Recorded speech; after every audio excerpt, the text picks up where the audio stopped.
good morning, come on!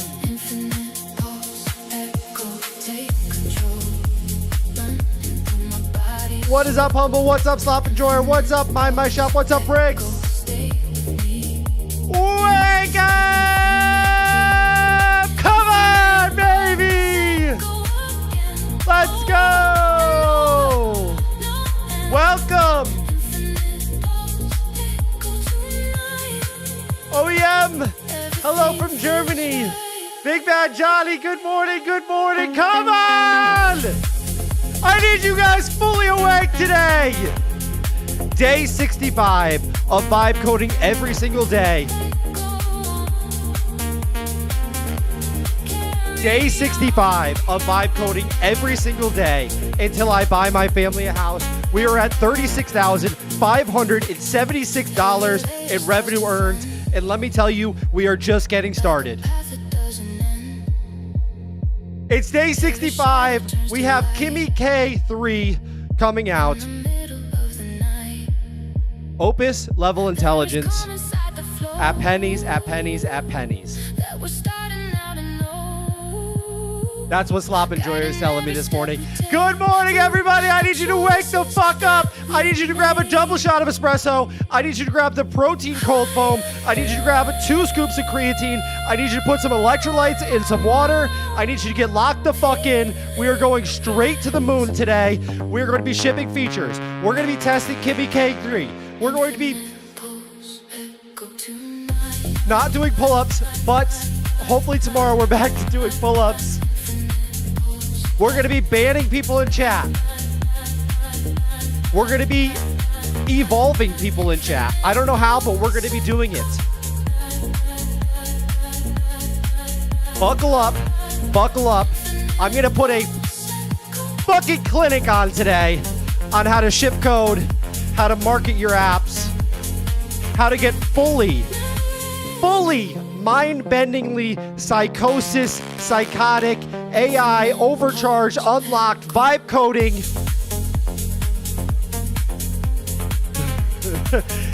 Out of your goddamn mind, I need you guys fully awake. What are you doing?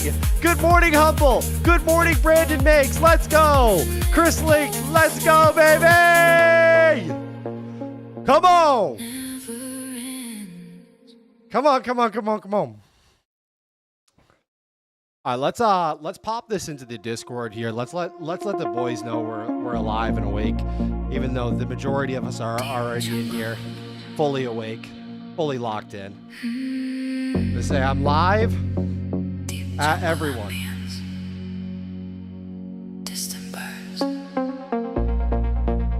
Oh. All right, guys, I'm on my treadmill today. What you don't understand is I'm going to be getting 5,000 steps in before we even start our day. 5,000 steps in before one line of code is written. Apps Creative says have Fable figure it out. You need to MCP the chat so that you can prompt it. I'll be doing the prompting of chat around here. Deanna told me you could do pull-ups today. She said 50 would be fine. That's excellent news. Garlic Crouton is here. AK Gunna Labs is here. Let's go, baby. Jabbar, let's go. K-Dog says, bro gets more excited every day. I do. I really do. I feel fully alive. I feel fully locked in. Let's get the music turned down a tiny bit. Let's talk about it.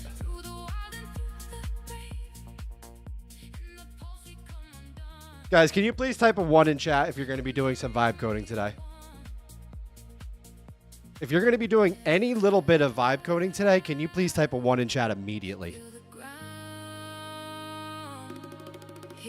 If you're fully awake, if you're Fable 5, GPT 5.6, Soul, Grok 4.5, I don't care. If you are Gemini anti-gravity, throw up. Throw up all over myself. I don't care. If you were even Composer 2.5 out of your fucking mind this morning, I need you to type a 1 in chat right now, and I need you to get fully locked in. Holy shit, that's a lot of ones. Holy shit, that's a lot of ones. You guys are far more locked in than I even thought. Let's go, baby! All right, guys, I asked you this a couple weeks ago. You guys know what I'm gonna say. God damn it, I get you good every time. Oh no, I get you good every time. The Blade Father is here. The Blade Father is here in the building. Let's go. Get a W in chat for my dad. Come on, get a W in chat for my dad. Oh, my mom is here. Get a W in chat for my parents. Come on now. What the hell? Okay. Type a 1 in chat right this moment. You guys know it's coming. I got you a couple weeks ago. I got you so bad. If you are going to be shipping your project before the end of July, type a 2 in chat. If you need a little extension. If you need an extension, that's fine. I will grant you 1 extension. Type a 1 in chat if your project's going to be done live on the internet by the end of July. If you need an extension, I will grant you a 1-time extension. Just know I got my pen out. I'm writing your goddamn names down.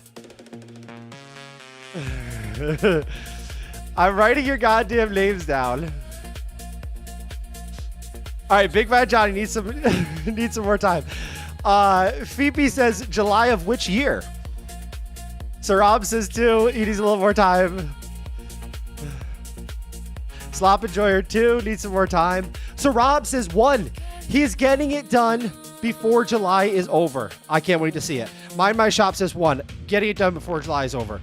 Yes, indeed. 1. Getting it done before July is over. Unbelievable. I'm changing my name to Brandon Ships upon my first customer. My guy. We're holding you to that. We are holding you to that. All right, Billy Boob says he needs a little bit more time. OMZ says he needs a little more time. Nevo says, you know what? I'm getting it done before July, Max. I don't give a fuck. Adam Lechner is here. He said, I worked before you. Chris Lick needs some more time. Humble says, he just says smiley face because Humble's the man. Mind My Shop says, I'm shipping 3 projects, baby. It's 3 times the opportunity for me to make revenue. Let's fucking go. All right, here's what we need to talk about. Immediately, all right? Max, I am making poor man's Palantir. I need till end of August. Listen, I will give you until the end of August to have Palantir fully built out, billions of dollars raised, and that's going to be it, Johnny. By the end of August, if you don't have the project fully built out, billions of dollars raised, some sort of neo-modern art studio where you have 50 people vibe coding on Canvas on brand new Mac Studio XDR displays, then I don't know what to tell you, okay? I want a water fountain that has Gatorade in it.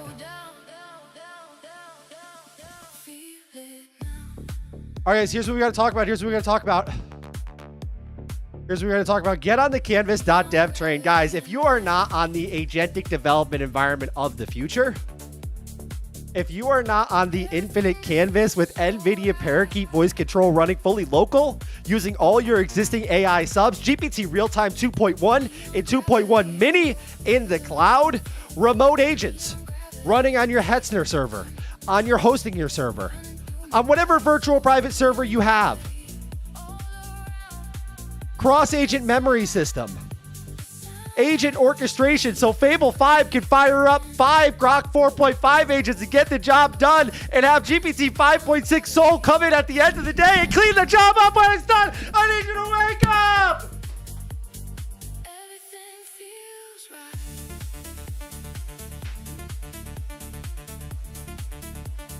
I'm so sorry about that. I blacked out for a second.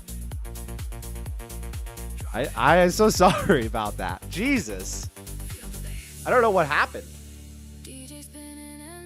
Anyways, guys, get Canvas at cnvs.dev. It's a lifetime license. I don't know what you're waiting for. I have no idea what you're waiting for. All right, let's lock back in, guys. Come on. You guys are acting a little out of control today. Deanna said it was okay. We have some pent up energy. 3 pull-ups calm the nerves. You guys know the pull-up bar is right there, right? The pull-up bar is right there. I'm explicitly forbidden from doing pull-ups today. My fiance said if you do pull-ups today, you're going to be in really big trouble. I gotta keep her happy. I don't know what to tell you guys. Kids, stay off drugs. He's an example of bad drug use. I'm not on, well, everything's a drug. I am on the caffeine this morning. Hubble, let's go. All right, so what we need to talk about here is I'm really concerned, guys. I'm really concerned, and I don't think you guys understand. I don't think anyone understands what's going on right now. So obviously we have Fable 5, which is so far ahead of the pack, it's insane. All right. I don't trust GPT 5.6 to do anything without Fable 5. I feel concerned for people who are just using GPT 5.6 Soul by itself. It has to talk back and forth with Fable 5. That's what it's doing inside of Canvas, okay? They talk back and forth. They figure the shit out together. Fable 5 has the magical Disney experience. GPT 5.6 Soul has the raw dog. It's got that dog in him. It's going to finish the task. It's going to find the issues. It's going to make sure that it works flawlessly. But here's the deal, right? We have Grok 4.5. All right. The motherfucker runs at 100 tokens per second, bare minimum.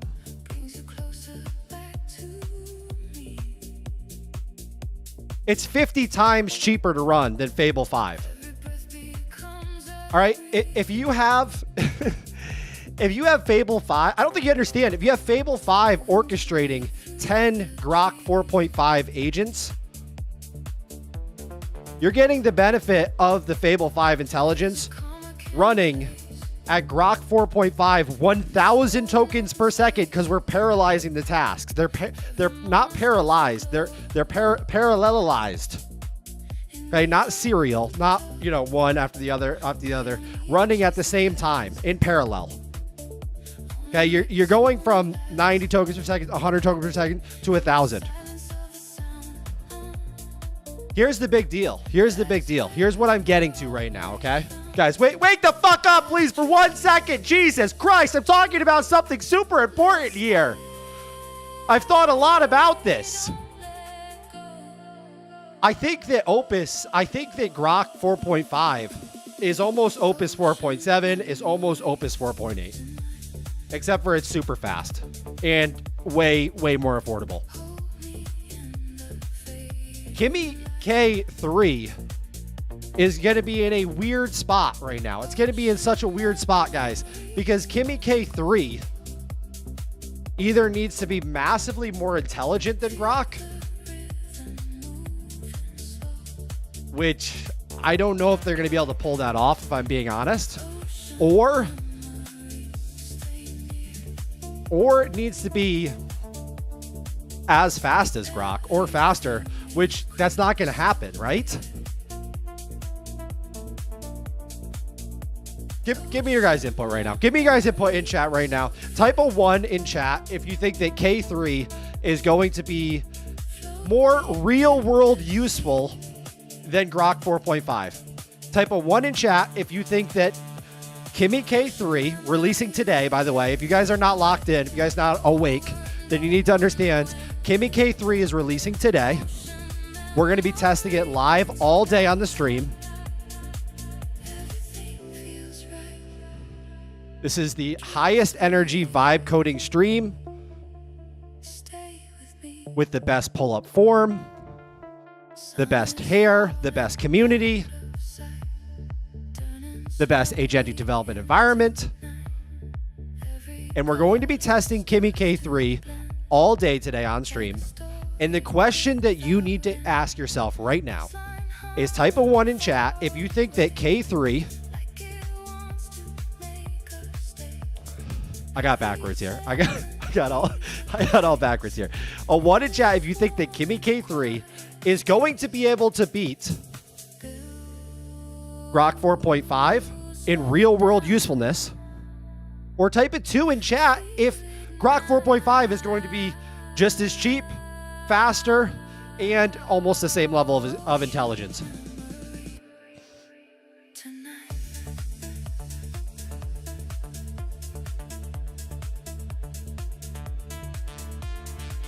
The Blade Father says 0 chance in all caps.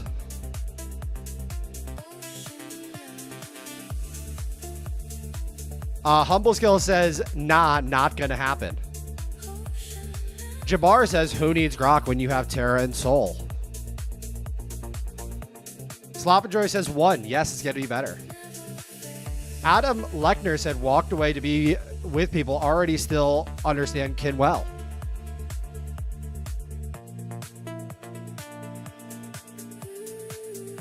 Okay. Elon will price out the smaller providers for medium relative intelligence models, period. Avinash says, hey, buddy, how do you decide the idea and validate the idea? Oh, man. Honestly, I just follow my natural curiosity. I've gone all over the board. I've gone every single direction you possibly can. I've always followed a direction where there's been success previously and then put my unique spin on it. Like my last app, Talk Macros, I think it's one of the first true voice inputs. It's built around voice inputs to track your calories. So you track calories straight from Siri with your spoken voice. You know, you say, hey, SIRI. I had 100 grams of white rice, 100 grams of ground beef. There's like 100 calorie trackers that are doing $10,000+ a month. You don't want to ship another one of the same thing. So I said, all right, calorie trackers work. They make money. How can I put a unique spin on it? I'm going to make mine voice first. And then I kind of did the same thing with agentic development environments. There's literally 1,000 agentic development environments that are making crazy money. There's a new one every single day. They're all dog shit ugly. So I came in, I said, I'm going to make it beautiful. I'm going to make it voice first. And then I'm going to live stream myself making the entire thing. So I think it's about finding something that already works. You know, you can try and reinvent the wheel. Peter Thiel talks about that in his book, 0 to 1. You can try to fully reinvent the wheel, and that's probably the route to untold wealth, but that's also the route to a high-risk maneuver. You guys understand what I'm saying?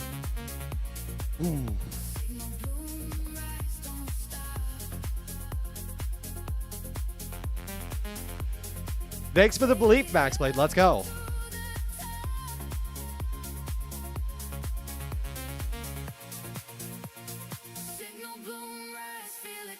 Aaron Builds is finally back today. I asked everyone yesterday where Aaron has been for the last, I don't know how many days. He says, Max, since released, have you thought/tested any more on Terra and Luna? Not on Terra and Luna. I've only been testing Sol. I've only been testing Sol just because, I don't know, we could check it out. But Terra and Luna are like pretty much Grok 0.5 territory inside my head. And right now, having Fable 5 orchestrate Grok 4.5 and then doing a review with either GPT 5.6 Sol or Fable 5, another Fable 5 agent, has just been such a cracked workflow. It's fast. It doesn't produce bugs. I mean, it does. We're vibe coders. We're always going to make bugs. but the amount of bugs it produces are so minimal when you're orchestrating out that many agents and then you're doing a review at the end. It is the future of vibe coding. Brian, good morning. Let's go, baby. All right, guys, it's time for us to sit the fuck down for a second and lock in and get some vibe coding out of the way here. 100% of those apps will be nuked once Apple adds a calorie tracking feature into the Health app via the new Siri 2.0. It's possible, but I doubt it. You know, there's so many apps that are built into the iPhone, and people still pay for them in the App Store. It's crazy. It's crazy. I mean, there's legitimate apps that are free in the iPhone operating system, in iOS, that people still go out and get subscriptions for. They buy. It's just... Yeah. You know what it is, guys? Is a lot of you guys are vibe coders, just like me. You know, you think very technical. You guys are very logical. And you do have to bring yourself into the emotional realm of things and realize there are certain aspects of life that don't make sense to you. like the fact that people will pay to have a cute little cartoon avatar get in shape as they track their calories throughout the day. A lot of you, that's not going to make sense to. I know you guys. I know you so well. I know you better than you know you. Okay? And a lot of you are not... You're not going to understand why a little cartoon dinosaur that goes from frail to jacked at the end of the day while you track your calories, somebody would pay $19.99 a month for. But please believe... If you build the app and you make the TikTok, you spend 4 hours every day making the TikTok, they're going to pay for the app. They're going to pay for the app, baby. And we're all going to make it. We're all going to make it massively. Holy shit. It's day 65 of vibe coding every single day. This is the third app that we have shipped this year. We've made $36,000, $36,576 vibe coded, baby. That doesn't include the first app that we shipped this year that went massive. There are no limits to the game we are playing. Please believe there are zero limits to the game we are playing. The only limits there are live in your head. It's 4 hours of marketing every day. It's 4 hours of building every single day. And the marketing means you can live stream. You can make shorts on TikTok, Instagram, and YouTube Shorts. You can do long form YouTube videos. That means 10 to 15 minutes minimum. You can write posts on X. You can write posts on Reddit. You can get fully psychotic like myself. You can do the live streaming while building. Then take a quick lunch break, film the YouTube video while sending out tweets every single day, while having Clippo turn your live stream into shorts that get automatically posted on short form. But the one thing you have to do is you have to stop thinking about it and you have to get involved, baby. You got to wake the fuck up. That's why I ask you guys every day. I say, who's vibe coding today and who's shipping the app before the end of July? Because if you don't put the buy button out on the internet, how do they give you the money if you don't have a buy button? How does that happen? How do they give you the money if you don't have a buy button? Can anyone tell me? Come on. All right, I gotta check in with you guys. I gotta check in to see what you guys are thinking right now. Only limits are our token limits. Let's go. The only limits are our token limits. Are we close to reaching the time where people who can make money using Claude and Codex tools are the ones who have more money to start with to get more usage and more compute? Well, we're so far past that. We're so far past that. And I'll explain to you why we're so far past that is like, I'm doing this live stream, being an idiot every day. I mean, when I ran out of Fable 5, it's not even a question. Like the margins on vibe coding are so insanely high, especially when you set it up the way I have it set up, where all of my projects are like bring your own key right now. I think that's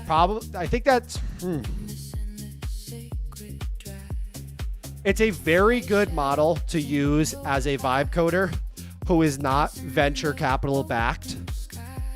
All right, if you're a solo developer, you want to make $10,000, you want to make $20,000, you want to make $50,000 a month, and you don't have a massive wallet to invest in yourself, then a really good model is showing up with bring your own key, one-time payment, because you're not supporting the ongoing costs of somebody using your app on an API usage basis, where you're going to have to eat that cost. You're going to have to pray they pay their subscription. And that's eating straight into your profit margin. So you turn SaaS, classic traditional SaaS is a 91% profit business. You have marketing expense, you have code expense, which is extremely little. So when margins are that insane, and you're like, do I want to spend an extra $200 to make an extra $30,000 this month? Like, I don't know. Do you want to spend an extra $200 to make an extra $30,000 this month? So I think we're so far past the point where people are making enough money to justify getting a second sub, a third sub, all of it. Hey, Unc, remember me? Let's go. Welcome back. Shit, I forgot the buy button. Gotta have the buy button. Let's go, Herpes Agent Tibbs.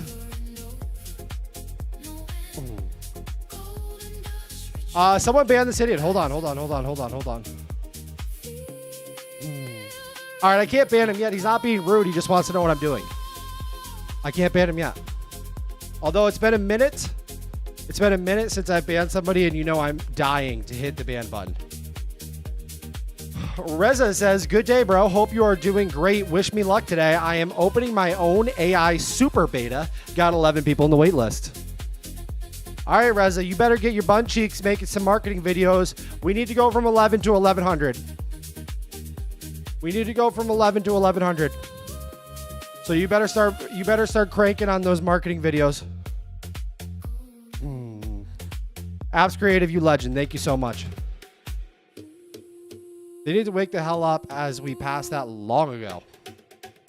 All right, so let's check it out. We're going to turn the walking pad off now. That's 35 minutes.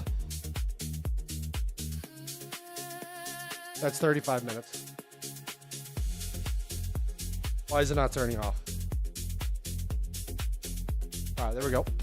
And then we can sit down. Check this out right here.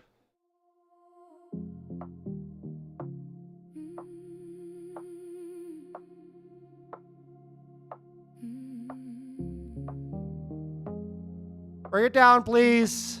Bring it down. And a frequency begins, pulling slowly from within. Every second feels the same, but I never leave the frame. Loop is running in my mind, perfectly in sync with time. Every beat inside my chest takes me deeper than the rest. There's no start and there's no end, only patterns that extend. Every moment pulling tight into endless sound and light. Time dissolves into the groove. Every step we start to lose in the cycle of the sound, spinning slowly all around. Hey Max, how much does your GPT? Jesus, look at my chest in this. Whoa! Whoa! Whoa! Jesus.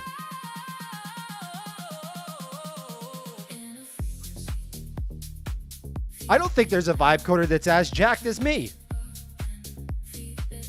Am I the most jacked vibe coder on planet Earth? Billy Coin, welcome back! I'm so happy you're live this morning. I've been feeling depressed. You know, bought CNVS, haven't even opened it yet. Have no I need you to open up. I need you to get locked in. Are we back in the gym? What's going on here?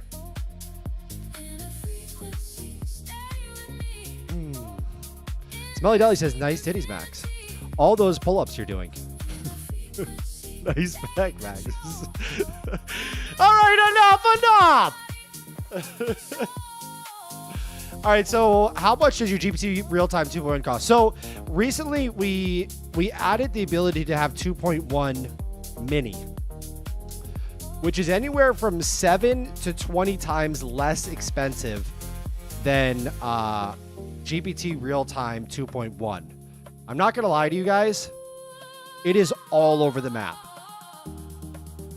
It is all over the map. It's anywhere from 3 cents. 3 cents a minute of actually talking back and forth with it, to 30 cents per minute. And the reason that is because it's so variable, the token expenditure. Meaning, if you have GPT Real-Time do 8 different tool calls, obviously that's going to require a lot more tokens, guys. That's going to require a lot more tool calls. For some reason, my own GPT Real-Time has been extremely minimal. I think I'm at like $12 a week, and you guys see I use it constantly. I use it all the time. Like I'm vibe coding with GPT Real-Time very often. A lot of days I have it tell you guys to wake the fuck up.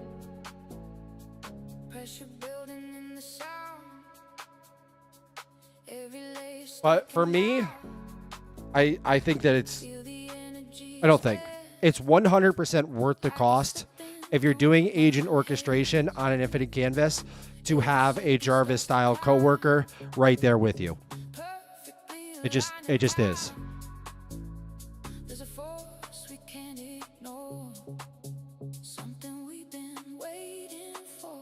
Hello, are you there this morning? What's going on? I'm here, just hanging out on your canvas, ready to help. If you want, we can spin up an agent, open a file, or check what's already running. All right, first things first, I need you to scream at my live stream chat. I need you to tell them to wake up right now. Chat's got the wake-up call. No. Close Hermes. I didn't say Hermes. Hermes. I need you. I'm live streaming right now, okay? I have a chat watching me. There's 84 people in here. All right, so don't embarrass us like that. Can you please just scream at the top of your lungs? Say, I need you to wake up, chat! Your chat just got the loud version. Close Hermes. You're absolutely embarrassing me. All set. Hermes is closed again. We're back to a clean canvas without the chat window. I don't want you to say anything in the chat window. I just want you to scream. I just want you to use your voice because I'm live streaming right now. I have people watching me. Don't do anything on the canvas. I just want you with your voice to yell. And I need you to say, wake the fuck up, chat. I can't use that phrase, but I can still do a big hypey shout. Wake up, chat. Eyes open, brains on. Let's go. All right, last week you dropped the F-bomb. Yeah, I hear you, but I can't do that kind of wording here. I can absolutely still bring the energy, though. Oh, wait, hold on. You got to go to sleep. Guys, was anyone here last week? Was anyone here last week when she dropped the F-bomb? Someone tell me you were here last week. She said, chat, I need you to wake the fuck up. And I was shocked. I was legitimately shocked. I thought there was 0% chance of that happening, of GPT Real-Time swearing. She full out sweared. She screamed it at chat. She said, I need you to wake the fuck up. I was like, excuse me? Are you kidding me right now? Are you kidding me? I loved it. Don't get me wrong. I loved it. But I was just so blown away that it was able to say that. I remember that. I was yesterday. Yep, I was. Yes. Play the clip. Yes, yes. Type of 1 was yesterday. That was yesterday? All right, guys. I don't know if anyone else is having this happen to them. I'm having this weird experience.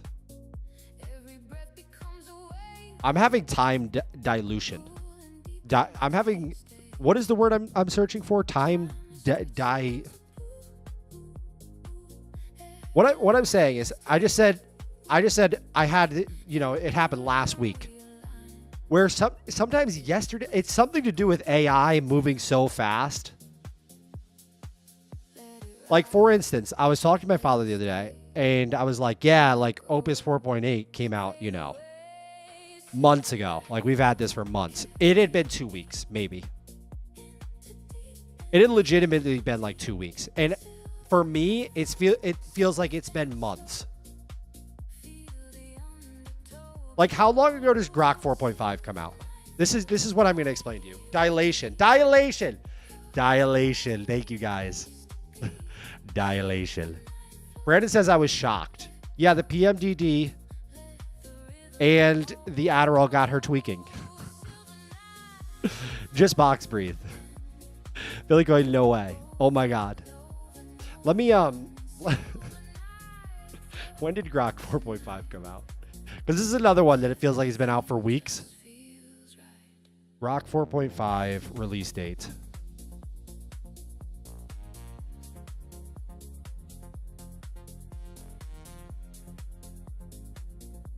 Oh yeah, Grok 4.5 came out 7 days ago. 7 days ago. But it feels like Apps Created says it wasn't yesterday. Okay, thank you. Thank you. That makes me feel much better about that. Makes me feel much better about that.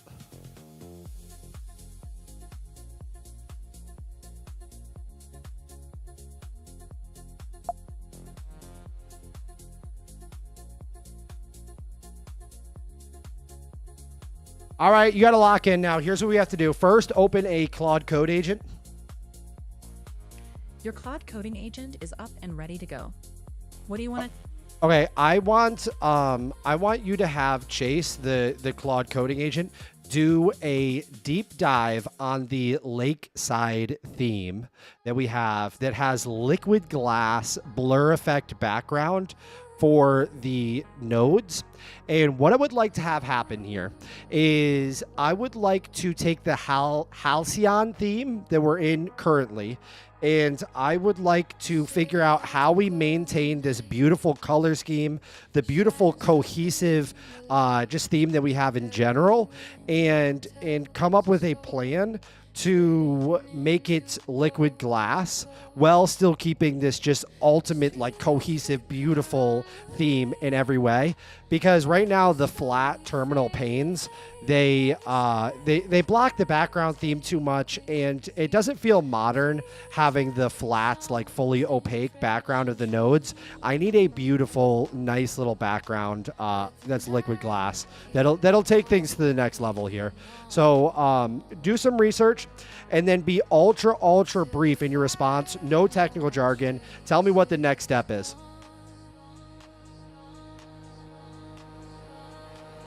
Chase is on it. Next up, wait for a short plan, then we'll pick the first tweak to try. Beautiful. I need you to open a Claude Code Agent, another one. Another Claude coding agent is open and ready. All right, we are going to prompt Sky verbatim that I want you to open up as many Grok 4.5 agents as you need to do a deep dive, full summary report of the GPT real-time setup and the MCP and the CLI setup of the CNVS. And that way there we have a current report of where every single piece is at and how it functions.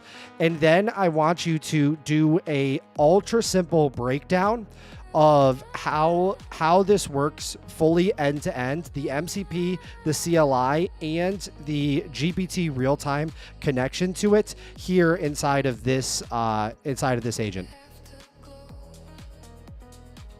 Sky got your instructions exactly as you said them. Next up, it's to let it spin up what it needs and then deliver the report in simple end-to-end breakdown. Okay, awesome. Open the music player and then open the Hermes agent and then also open one Codex agent. Music is on the canvas. A Hermes chat is open and your Codex agent is ready. What would you... Amazing. You can go to sleep now.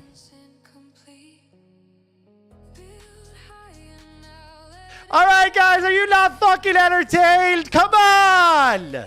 What are we talking about? We have agents spawning agents, full Jarvis voice control. There's no one burning more tokens than me this morning. There's no one moving faster. CNVS is the vibe coding platform of the future. Spinning up Tracker and Rex.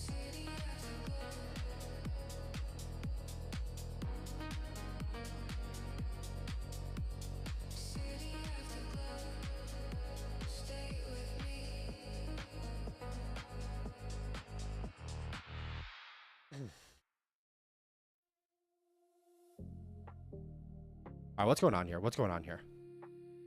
Can I get just the top 3 models to use, Max, if I use Canvas tonight? Yeah, so Fable 5 orchestrating Grok 4.5 is pretty much going to give you the results you're after. If you want to get psychotic, you can throw GPT 5.6 in the mix. And then you can have Fable 5 do adversarial debate with GPT 5.6. And that's really, really nice. I love that workflow. Output settled. But Chase's output settled. I mean, there's no ripping faster than having GPT having Fable 5 orchestrate Grok 4.5. I mean, there's zero ripping faster. Sky tasked Zuma, Everest, and Tracker. Matt says this man is token maxing. Display maxing. Bro, what are you doing? Sky's output settled. How do you afford that? How do I afford that? So it's just a $200 a month Claude Code sub. And then Grok 4.5 is included in my Twitter verified account. Zuma's output settled.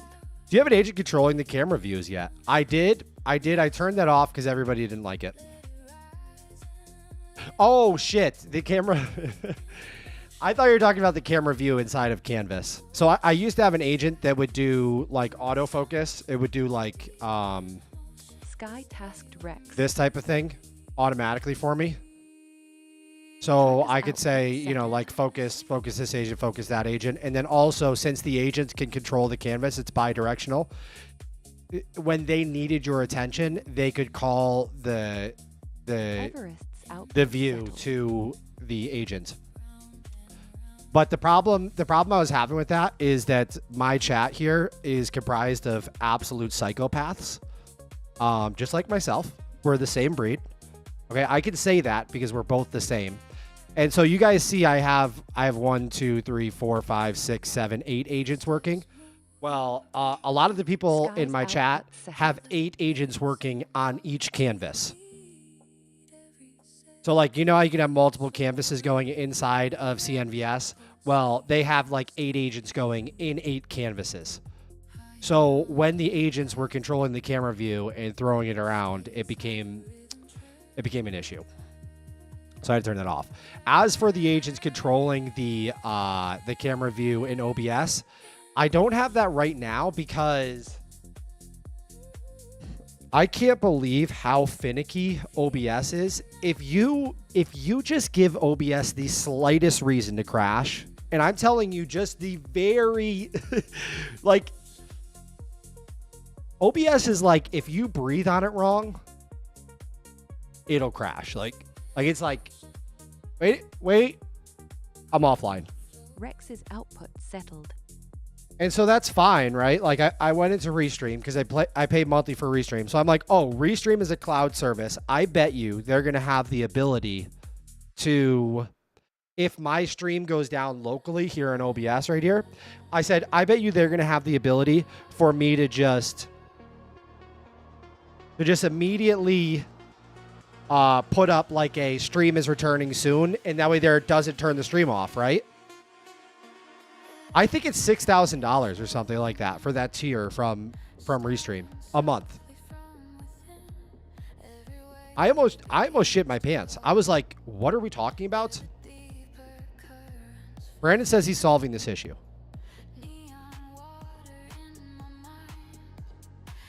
I couldn't believe it. I couldn't believe it.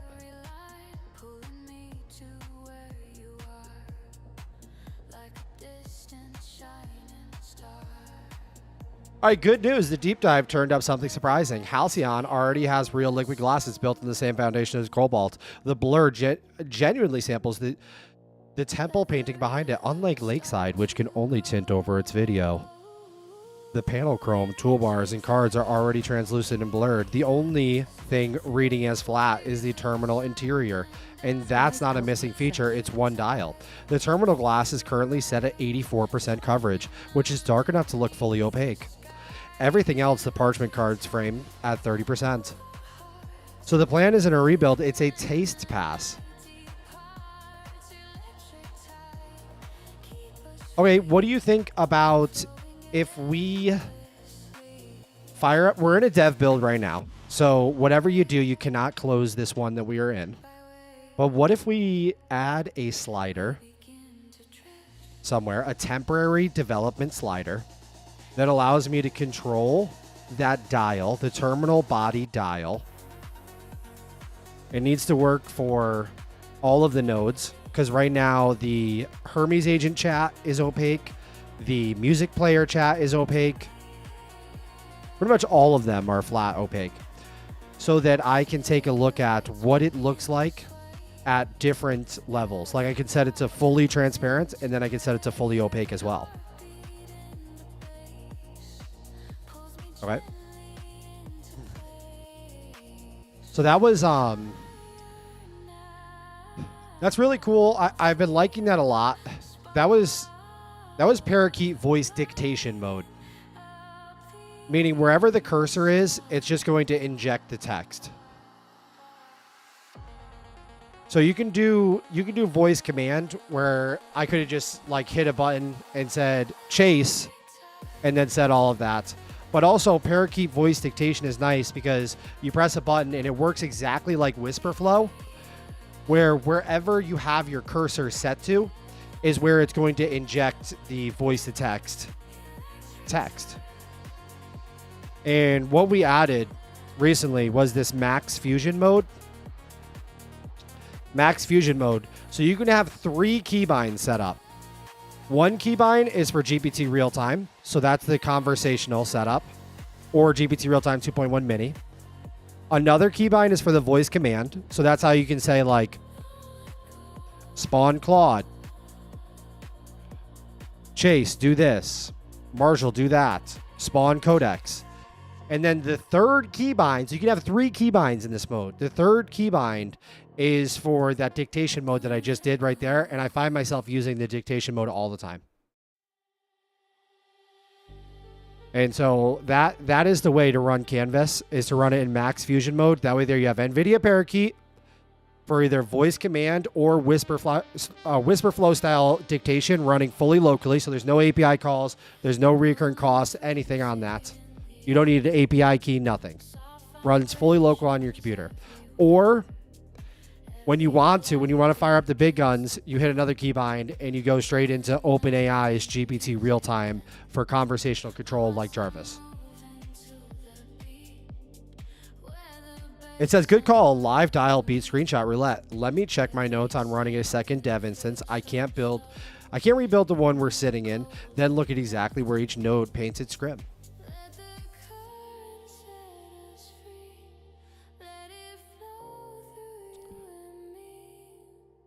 Bro uses Hermes Age to manage music. I don't. All right, 76 watching, 437 members of the Discord. Road to 500 Discord members is underway. Guys, when we hit 500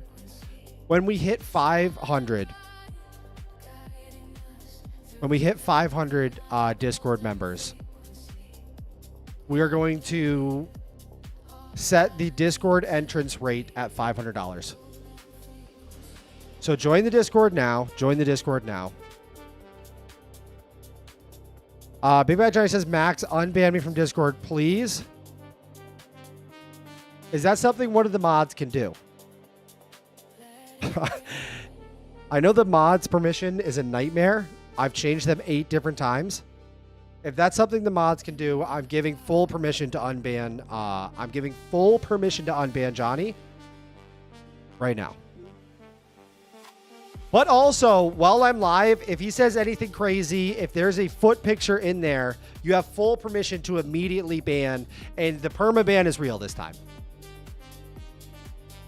My Discord is John the Dragon, by the way. Okay. Billy Coin says, did you vibe code Canvas live in June when I was MIA, or did you build it during Clippo? We built it right after Clippo, but I started it while I was building Clippo off the stream. How do you have Fable orchestrate Grok agents? So that's like a key feature of my app, CNVS, that we're building, Canvas. You can check out more at cnvs.dev. It uses a MCP and a CLI server in the background. You don't need to know anything about it. All you have to do is spawn a Claude Code agent, and you can type right in the chat, do XYZ, use as many Grok agents as you'd like, and then check back in when you're done. And the nice part is all of your agents that you open inside of Canvas are automatically injected with both the MCP and the CLI tooling. Like totally behind the scenes. There's no prompt injection or anything like that. It's through their harnesses. So it's through Claude Code, through Codex, through the Grok build. So they automatically know how to use the Canvas tooling to orchestrate each other, to view terminal output. And that's what we've been building live on stream. We ship updates every single week. And we're trying to make it the best orchestration platform on planet Earth. How are you managing customer support? Majority through Discord. And I do everything solo myself. Are we allowed in Discord to talk about our project? Absolutely. Absolutely. Even if you have a similar project to Max? Yeah, if you have a similar project, but not if you are building the exact same thing as Canvas and use the exact marketing terminology. Do you need Grok subscription or log in with X? I'm just confused how it knows to allow a user to use other agents, if that makes sense. So it automatically, if you go under settings and you go under agents, it automatically finds all of your agents that you have installed in your computer. So like I have Claude Code, Codex, Cursor, OpenCode, Pi. And then you can flip this toggle right here to hit skip permissions, which is really nice because then the agents can just run fully. So you can voice command them and then you don't have to hit allow or anything on them. Okay, so you see I have all of them on skip permissions. And then I have Claude Code and Codex on resume conversation on reopen. That way there, if I close the app, if I close Canvas and I reopen it and I have agents open, it'll resume where I left off inside those agents. If you add an agent, like let's say I'm in Canvas right now and I add an agent, you just have to hit the rescan button. Like let's say I'm in Canvas and I add Grok build. You just hit the rescan button. It'll scan for all of your new agents and find it. Like the other day I didn't have Grok and I installed Grok and it immediately found Grok and set it up. And then from there, it's really simple. So we'll go to Muse. And say, spawn a Grok agent. Chase the Grok CLI is ready. So here's Grok. It wants me to hit yes, proceed on this.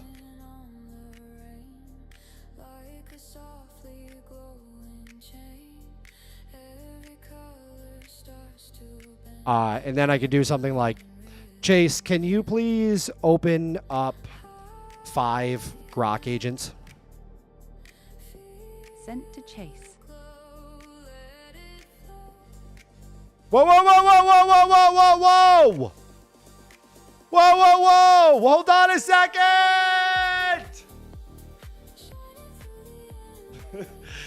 Hold on a second! Chase is spinning Big up Darren 5 is back with a fatty 5 gifted. Are you kidding me right now? Huge W. Huge W in chat. Are you kidding me? Guys, W in chat for Darren. Unbelievable. Unbelievable. A big fatty 5 gifted in the chat.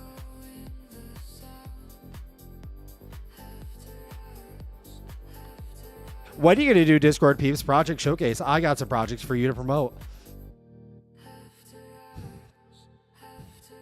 I would love to do that. I would love to do that. The last time I put a post up and I said, you guys submit your projects, I got 0 projects submitted in the Discord.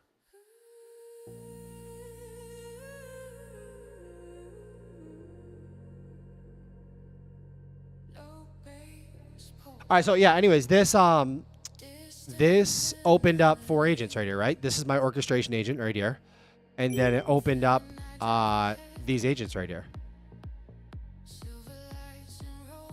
Oh, 5. Sorry. I said 5. Open 5 Grok agents and it opened 5. I can count. I can count. So, like, we could also do close all agents. Close everything. Spawn a Grok agent. Chase the agent is... No. Close all. Spawn a Grok agent. I keep forgetting what the Chase name the of... Grok clear is... Chase, can you please open 6 Grok agents, have them deep research the schedule for the World Cup for the next couple days here, and summarize their findings right here. Sent to Chase. So I would never have Grok be an orchestrator agent, but the only thing I can say is that for like doing demos of Canvas working, it is very nice because Fable 5 will take a much longer time to oh wow, it just opened. I didn't even know Grok can open subagents inside of the it just opens subagents inside of the thing. That's not what I wanted to have happen, but Grok will be much faster than Fable 5. Chase, can you please open 5 Grok agents inside the canvas and have them deep research the weather in 5 different cities in Mexico today, and then summarize their finding in this agent here? Sent to Chase.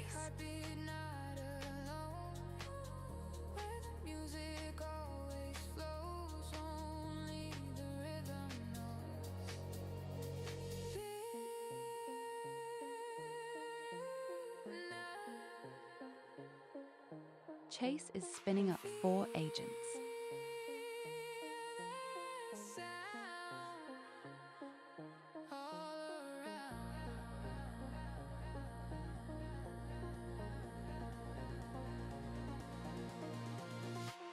Matt, you legend, are you kidding me right now?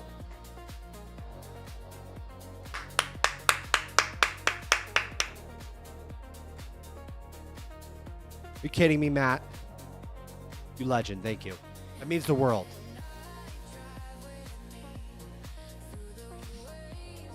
JavaCraft, we're building what you're looking at right here. It's called CNVS, it's called Canvas. Blood just lighting tokens on fire. I mean, guys, although I currently have 3 agents using Matt Pocock's Grill Me skill amongst themselves to create my next sprint phase. So rewarding to watch them go back and forth. Max dopamine. Garlic, how do I get started with that? How do I get started with Matt Pocock stuff? Immediately. Where do I start with this stuff immediately? I keep seeing it everywhere. From what I've seen, everyone's saying that it's incredible. I need to get started with this stuff immediately. Is what I need to do.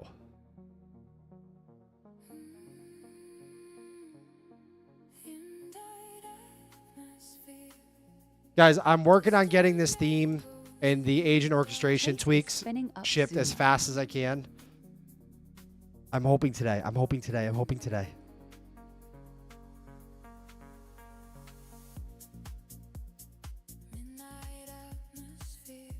All right, so here is the we have the slider here at the bottom. I don't know if you guys can see that well. Humble says posting in general. Bro, my next vibe coding project, I'm gonna clone your genome input pro I don't even know what that means, but fire me up. Let's go, baby. Skills, bruh. I posted in general for you, Max Plate. Thank you so much. Thanks for the breakdown. This is awesome. So I'm coding. I could have one do the back end, one do the UI design, one to audit the code, and one do research, all from one prompt to Fable 5 and Grok build. Yes, yeah. And you can go even further than that. You can go way even further than that. Output settled. Basically, like, I would just describe exactly what you want to Fable 5 and have it create a plan. And what Garlic Crouton is doing is next level, where he has it's hair loss. All right, what Garlic Crouton is doing is next level, where he's using this skill from Matt that basically grills you and helps you figure out an ideal plan, right? So you and Fable 5 work together. You figure out the best plan ever. I like taking my plan that Fable 5 creates, and I just tell it, I say, send this, open a GPT 5.6 agent, and go back and forth with it on the plan, and make sure everything technically is perfect. And every time GPT 5.6 finds massive issues in Fable 5's plan. Every single time. Every time. And Fable 5 will be like, oh yeah, I can't believe I missed this. They're just so different. They're so different of models. And this is where that, you know, the Anthropic study that I always talk about, this is where that 90% increase in success rate comes from. Is when you have multiple agents instead of a single agent talking back and forth, especially when they are from different providers like that and they look at things so differently. So now you have your plan, right? Because GPT 5.6 and Fable 5 just discussed it. And then it's very simple. You can take Fable 5 and I just say all the time, fire up as many Grok 4.5 agents as you need to have them deploy this plan or build this plan out. When they are done, I need you to fire up a brand new review agent. Guys, it's very important that your review agent is a clear context window. You can't have the orchestrator agent do the review. What you want to do is you want to bring in a third-party agent with a fully cleared context window, which Fable 5 can do that no problem. It can bring in Fable 5 or it can bring in GPT 5.6 Soul and review the work that Grok 4.5 did. Now, we get into looping because if the review agent doesn't like the work that Grok 4.5 did, then the review agent can prompt back to the orchestrator, tell it what it doesn't like. The orchestrator then orchestrates that out to the Grok 4.5 agents. And that's how all of my major feature coding is done right now. Everything. It's the most effective, the most fun, the most research supported vibe coding strategy there is that employs all major facets of the future of vibe coding. Meaning we have orchestration, because orchestration just stomps single agent. The thing is you want full control over your orchestration though. You don't want Fable 5 to be using Opus 4.8. That doesn't make any sense at all. Okay, that's just you just burning through your Anthropic budget. You want Fable 5 intelligence prompting something like K3, Rock 4.5. Even I've done Muse Spark 1.1. These models are so good, and they're 50 times cheaper and 10 times faster. And then when you take that 10 times faster and you run it in parallel, Chase's out. you're adding another 10 times faster. That's what you want. You want full control over the orchestrator, the worker, and the reviewer. The other facet is that I can't do unless I get a Mac server is you want your agents running remote. You want them running remote on a Hetzner server, on a Hostinger server. You don't want them on your local computer. You want them to keep, you want to be able to turn off your Mac and then just keep going. And this is for a million different reasons, but it's the Google Doxification of vibe coding.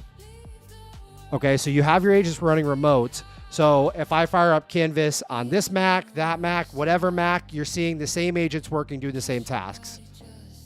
Once we have the iPhone app open, you open the iPhone app and you're looking at those agents work. So Slop and Joy, that's the major thing is Fable 5. So Slop and Joy says if you're going to paralyze, hold on. This is the major key. This is the major key.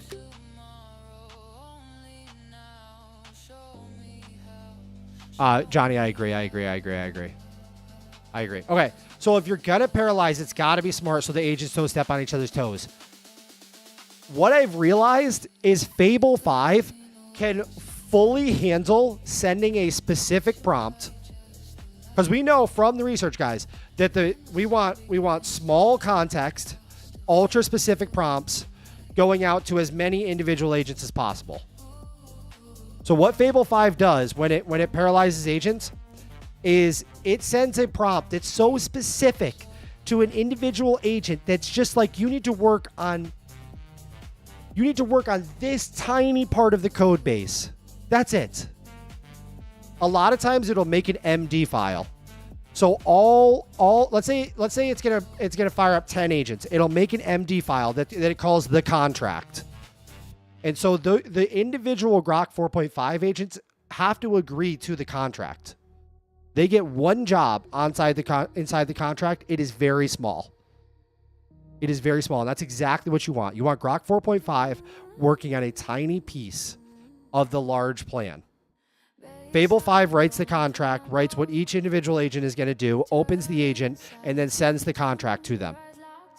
That way they're not stepping on each other's toes, and it's not because you're using work trees. It's because Fable 5 does such an amazing job orchestrating them out.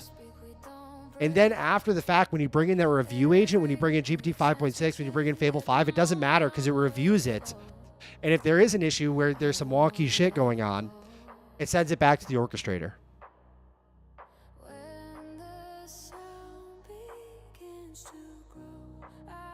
I think it's time to get a home lap. I know. All right, Fable 5 need to save tokens.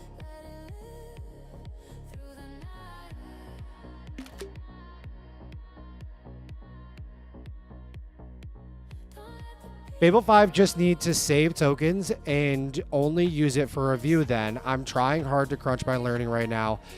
I'm even screen recording my phone to play this back. That's awesome. That's amazing. That's amazing. Yeah, so the it's simple. It's simple. Let me throw a background in here.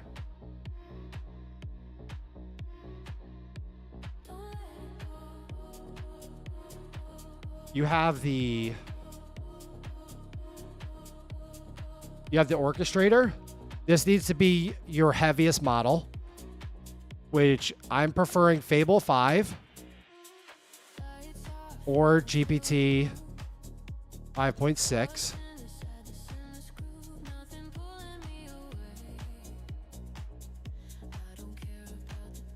Okay.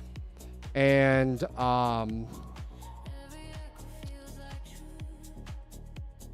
this will send workout to the worker, which is, I mean, Grok 4.5 is so good right now. Grok 4.5, Composer 2.5. What else are you guys using for worker agents right now? I mean, it could be GPT 5.6, Terra, or Luna. It could be Sonnet 5. I wouldn't recommend. I'm not even going to put that down, actually. I would not recommend that. That's just wasting money. It's not fast. There's no benefit to that right now.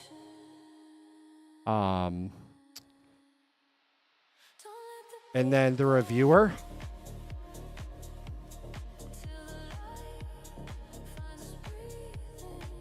The reviewer is a smart model with a clear context window, with a fully clear context window, GPT 5.6 or Fable 5. And this is a brand new agent with a clear context window.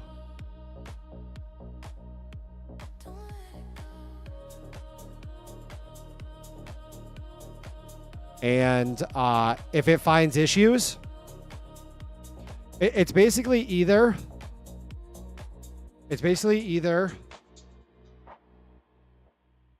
how can I show this? How can I show this?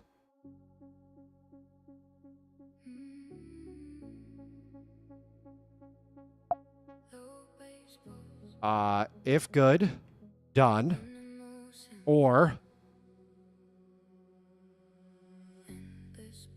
if shit, change this. And that goes back to the orchestrator.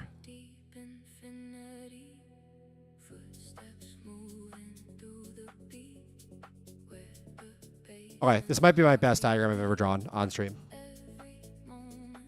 This might be one of my best diagrams on stream. All right, orchestrator is Fable 5 GPT 5.6. It does the plan. It fires up an entire plan. So it reviews the code, which not to get too far in, but you could have a different agent review the code. I did that this morning on stream. So basically you have Fable 5 use Grok 4.5 to review the code, but let's not even get into that yet. All right, orchestrator Fable 5. It makes the plan. It makes a beautiful plan, and it's called the contract usually. That Fable 5 likes to call it the contract, and I love that it does that. It delegates the work out to as many Grok 4.5, Composer 2.5, GPT 5.6 Terra, or Luna agents as needed. DeepSeek Flash is cheaper. After the workers are done, okay, the orchestrator realizes that the workers have finished using the Canvas MCP or CLI. It's all built in behind the scenes. You don't need to worry about it. And it opens a reviewer, GPT 5.6 or Fable 5, a brand new agent with a totally clear context window. It says the orchestrator says to the reviewer, it says, this is the plan that we were having made with all of these Grok 4.5 agents. Can you please review the plan and the actual code written to ensure that it meets the spec? Now, either two things happen. If the code is good and it meets the spec, then you're done. If the code is shit, then you need to change this. This is confusing that I have this arrow here. And it doesn't go back ever. All right, if the code is shit, hold on. If shit, no good. Are you guys even awake? Holy shit, we're talking about the goddamn bleeding edge of vibe coding psychosis out of our goddamn mind. Please, can somebody grab an extra Alani Nu caffeine drink?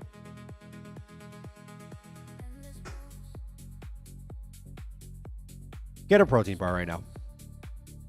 If shit, change this. It says change this. No good. Back to the orchestrator. Back to the worker. That's your loop. That's your agent orchestration loop. That's your agent orchestration loop. If you want to be a fucking, if you want to be a total G about it, it's simple. Put it in the cloud. Put it in the cloud. Put the whole thing in the cloud. That's how you be a G about it. You put it in the cloud, okay? You put this whole thing in the cloud. That way there, you let it rip and you walk away from it. The easiest way to put it in the cloud, you get yourself a VPS, you start a new remote canvas. Here's my lab server, connect, test canvas, create canvas here. I'm in the cloud. Command K, Claude Code. There you go. There you go. I'm in the cloud. This agent is totally in the cloud. It's not running on my Mac. Okay, I start that loop. I start that agent orchestration loop. Wake the fuck up, everybody! I start that agent orchestration loop in the cloud, and I turn my MacBook off. I screw off. I go outside. I go take my toes, my little toesies. I put them in the grass. Okay, I start the loop. I start the loop in the cloud. It's running fully remote. Okay, just like the Lord intended. Okay, it's running on a server that has a Linux operating system on it, has server RAM, many virtual CPU cores. It is built to just work away and never, ever fail, never stumble, never trip, anything. I put the loop in the cloud, and I go and I get an ice cream cone.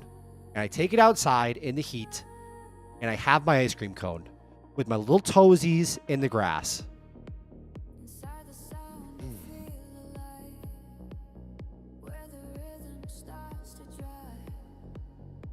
Okay. But isn't that more expensive if you pay for mistakes and pay for reviewers? Isn't it better to have it list updates and add a plan within an update work so it knows what it did? It did. No. I don't know what you're talking about right now, but I love the energy. Isn't it more expensive if you pay for mistakes and pay for reviewers? Isn't it better to have a list, it updates, and adds a plan within and updates during work so it knows what it... No, because you're just adding a third element. You're just adding another element that it has to take care of.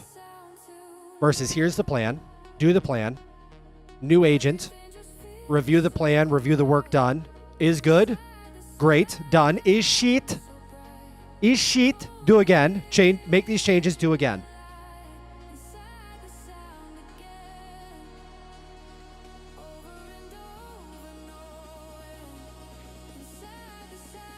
All right, let's go back to this canvas here.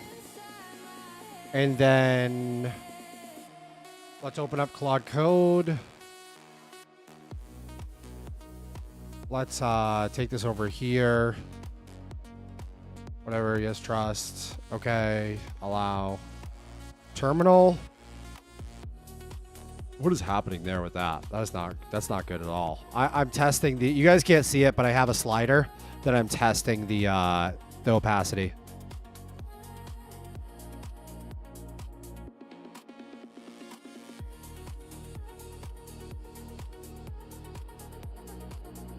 Okay.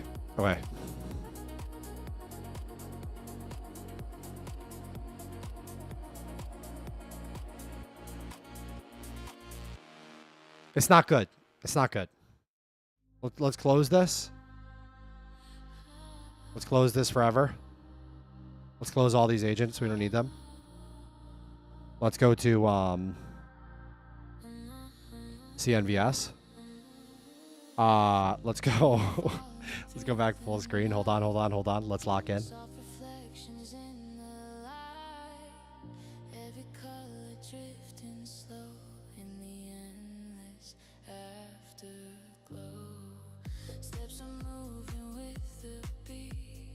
Hold on, Command L. Then we hold F to flip.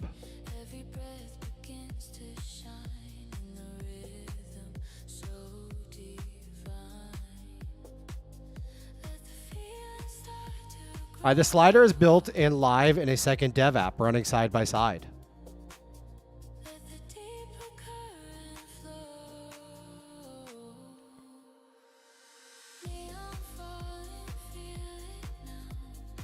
All right, I'm going to say, Chase, that none of those sliders made it liquid glass. They changed it from gray to white, but fully opaque still. I think you need to take a look at the Lakeside theme and then look at the current Halcyon theme and review the differences. A good strategy here would be to fire up a new dev build, and you can screenshot both the Lakeside and the Halcyon theme and compare until you get this beautiful sort of transparent, blurred liquid glass effect absolutely dialed in. Just make sure you don't do anything to affect the current dev instance that we're in right now. Sent to Chase. Organize. Can you hear me? Ready when you are. All right, can you please organize the canvas? All set. Everything's tidied into a neat layout so it's easier to scan and work with. Okay, fantastic. You can go to sleep for now.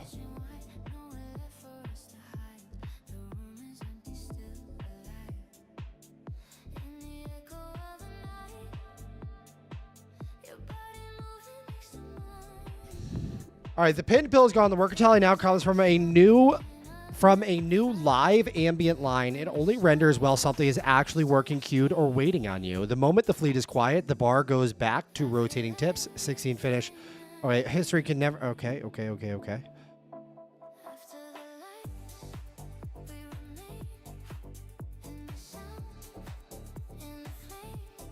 Can you please prompt Marshall for me? My only concern is that it seems like that current state text gets stale very fast and doesn't actually update with the changes. I almost feel like we are better off just I don't know. Can you simplify the process greatly here, and maybe it just automatically switches between showing current status of the canvas and then showing the like cues or the tips on how to control the canvas with the voice input and the text input. Send that to Marshall verbatim.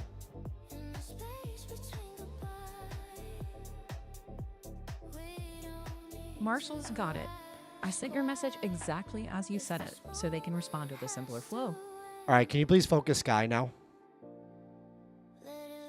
Sky is front and center now, with the rest tucked neatly to the side.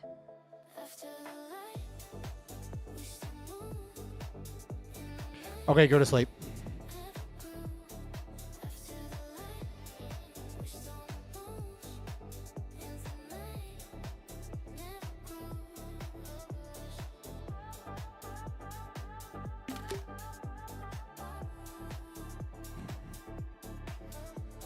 All right, the reason I'm not working on Canvas in the cloud, like for instance, when I worked on the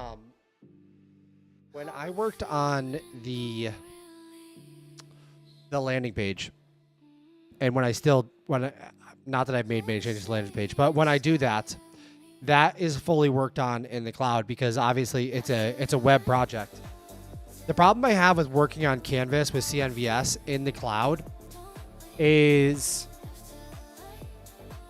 I would need to have a Mac server, which I actually did find a company that Peter Levels, I don't know if you guys follow Peter Levels, but he's like a famous indie hacker, posted he found a company that actually rents out Mac servers.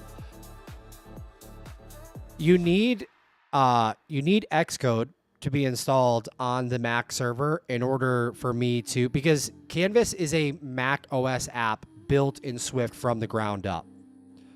So in order for me to run, I have a testing protocol that has over 2,000 tests before I ship a live version of Canvas.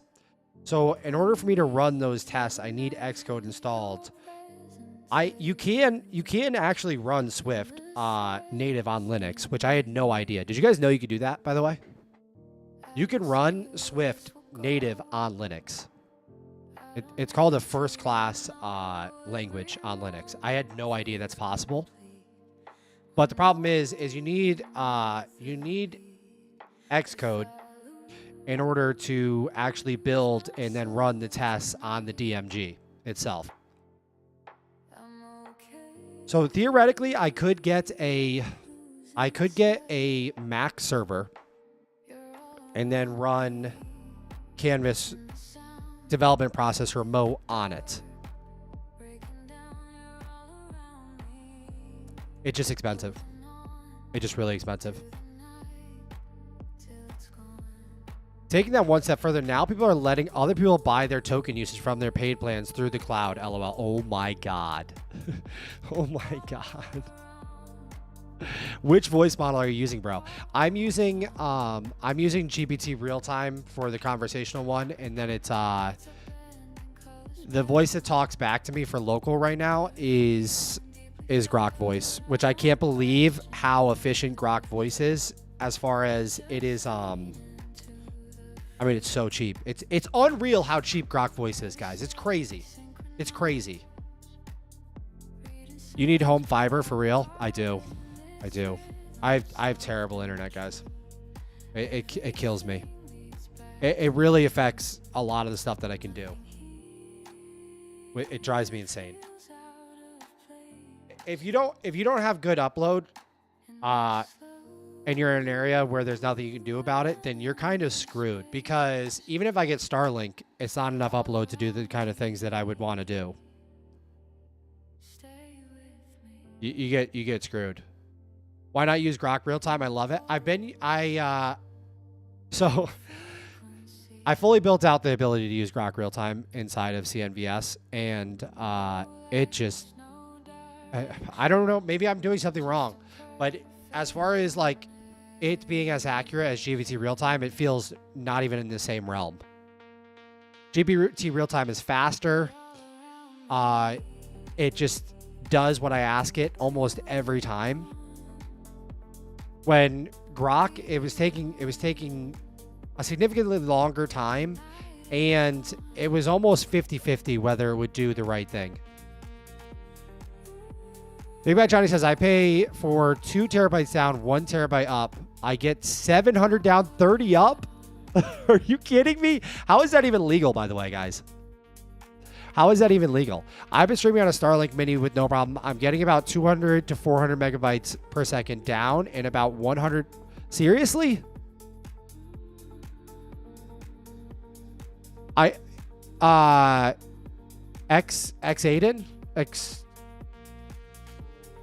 when I was looking at their website, it was saying something about like 15 megabytes per second upload. Yeah, man, I live in a van. That's dope. So is this one of those things where the quoted amount that Starlink says is just like significantly less than what they actually provide? Dragon says 2.5 gigabytes up and down. Jesus Christ. You can upgrade to GPT Live? I don't think that's an actual thing.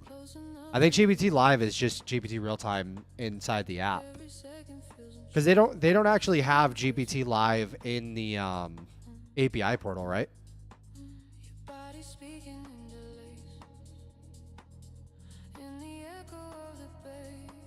Marshall's output settled.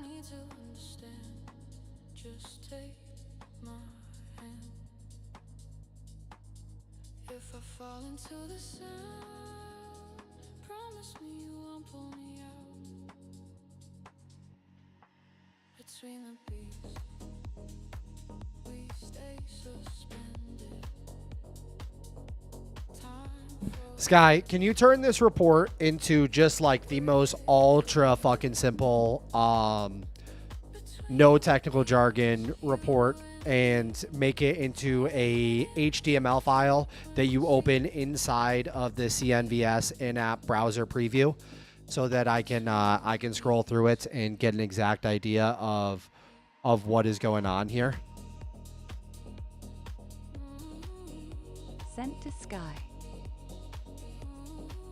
Guys, if you're not having your agents make HTML files to explain their thinking or explain plans to you, you're crazy, okay? You're crazy. And one of my favorite things about Canvas is because it has the MCP and the CLI tooling in the background, your agent can make an HTML file and just open it right away inside of Canvas. And, you know, it's one environment that you see all your shit in. Hasbullah says you have a good setup for live streaming. Thank you so much. I appreciate it. It's all just literally thrown together. I really appreciate it. Watch out, Elon's in chat. Watch out, watch out, watch out. Discord general.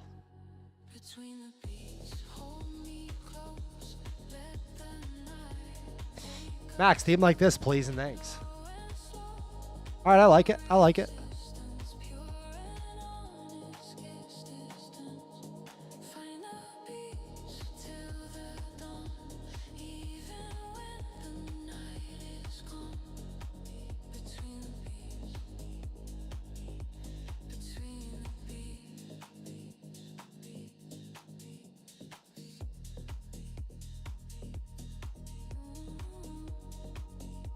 All right, guys, here is the. Wow, this is not letting me close this. Excellent. Excellent news. Here is the Grill Me Skill by Matt Pocock. And Matt has created these really great skills. And if you're not following him on Twitter, I would check him out. He makes these really high quality videos.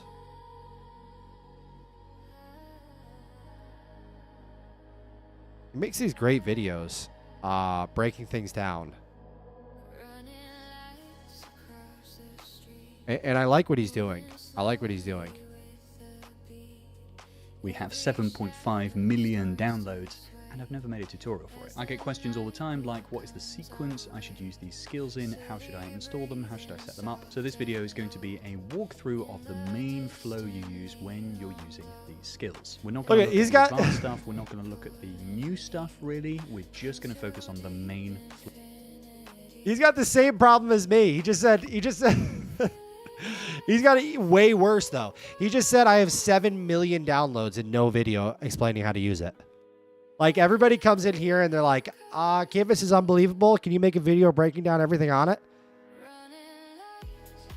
This guy has 7 million downloads and no videos on it. Stuff you need to get started. To walk you through this, I'm going to be using one of my work repos, which is the AI Hero CLI. This is the command line interface that drives a lot of my exercises that I use on my courses. I've never actually set up my skills to work with this repo, so now is a great chance. If you want to set up my skills on a brand new project, you just do this, except you do it in an empty directory. So it works the same whether you're using a brownfield codebase or a greenfield codebase. I'm going to open up the command line interface here, and I'm going to type npx skills at latest add mattpocock /skills. This assumes a couple of things. It assumes that you've got Node.js installed. This npx comes from Node.js, and it runs the skills.sh.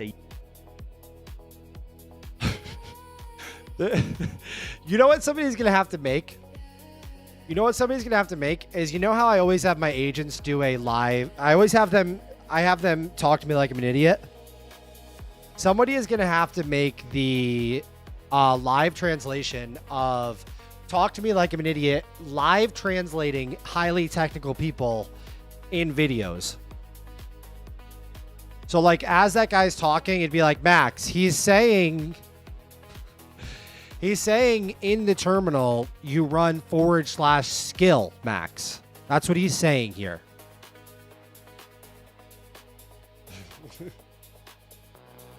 You need to let Matt borrow some of your hair. Yes, I think we should do that. I'll let him come in and make some custom skills for Canvas. In exchange, I will give him some of my hair. If he's into that. If that's something he's into.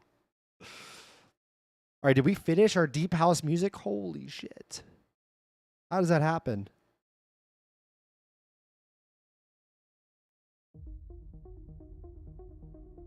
All right, one brain, 3 doors. Everything follows the same rule book. Because there's one brain, every door behaves identically. A voice command, an agent request, and a typed command all end up as the same instruction inside it. That's the whole design. It says meet the cast, the brain, the rule book, the front door, the 3 doors, the map. Wow, this is really beautiful. Guys, if you're not having your agents make HTML pages to explain shit to you, then you're crazy. You're so crazy. I don't know what to tell you. You're crazy.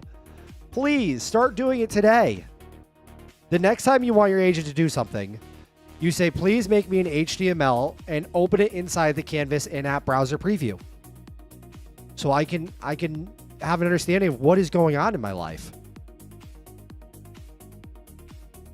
Black Mamba, what's up? The house rules. Every request carries a name tag. Who sent it? You or an agent. The brain reads the tag and treats the two very differently. This is what keeps the Canvas full of busy agents from feeling haunted. Agents can't yank your view around. Agents can't steal your keyboard. Agents can't make the app talk. Answers fit the listener. Background work bounces back.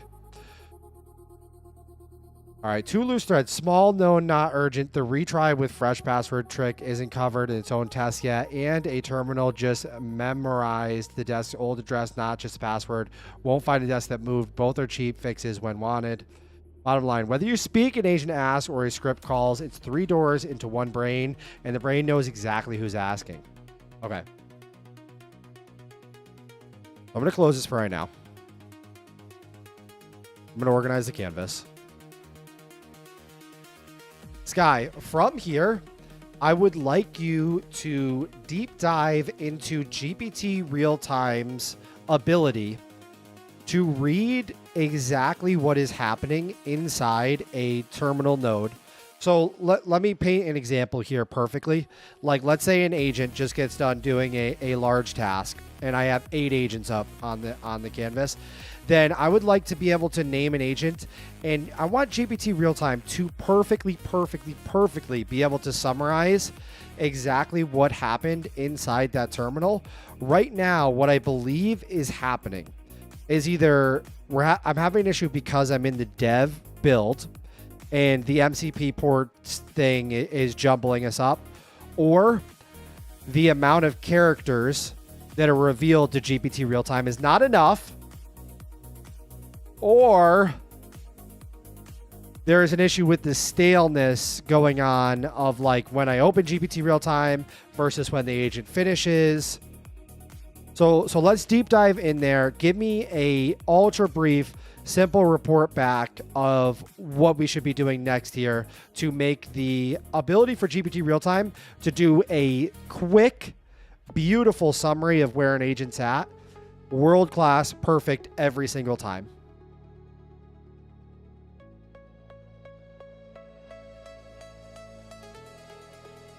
Sent to Sky.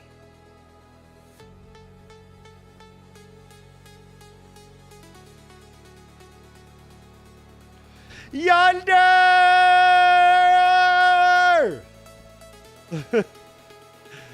Let's go!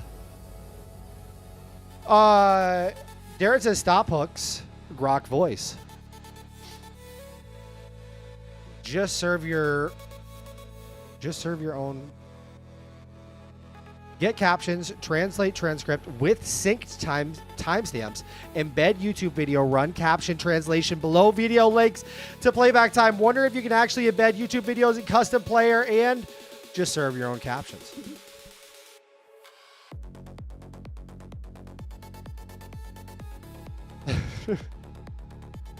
What I've been doing lately is having GPT and Claude using Grok in headless mode where the Grok sub-agents don't even show up on my screen. To save GPU use, now I can run way more of them at once. That's a good idea. Big Bad Johnny says, Max, I will die on this hill. Let people make their own themes. We're going to, Johnny. We're going to.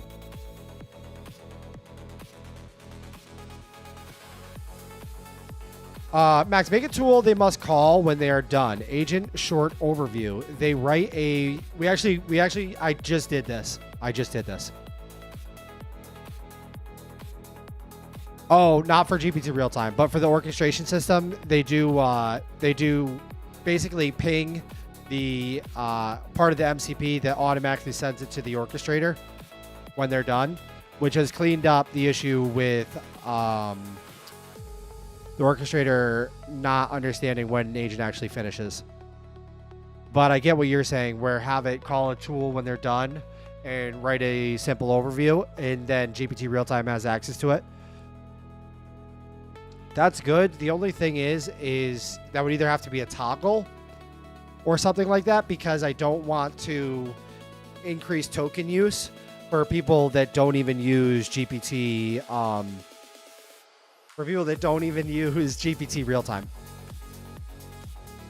If that makes sense. Because some people don't use GPT real time, so I don't want it to be a thing where it increases token use for them. I wish you guys can see this, but the whole time we've been talking, it's been testing the... Output settled. It's been running dev builds and testing out the translucent effect. And it is building out such a beautiful... I mean, come on, guys. Are you kidding me right now? Here's where we're at right now. Right here, this is where we're at right now. And so the whole time I've been talking on my other monitor over here, on this monitor right here, it's basically been in a loop. It makes code changes and then tests out the translucent background of node elements, takes a screenshot, and then has Fable 5 check to make sure to see if it's, you know, where we want to be at yet or not. And every time it remakes the translucent background thing, it just gets better looking every single time. This is definitely too translucent, where it's going to be difficult to see text and stuff like that inside terminals. But it's cool to have this up on the third monitor, and it's just absolutely cranking away. Loops are fun, guys. Loops are fun. Would highly recommend loops. And the canvas has a built-in screenshot tool, so it's using its own, you know, screenshot tooling to screenshot the canvas. Which is very nice.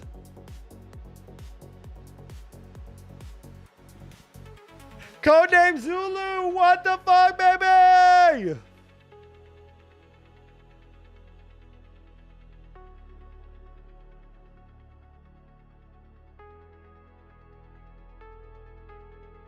Max making big moves with Canvas. Let's go. Even John says, what the fuck, that is beautiful. Let's go. Let's go.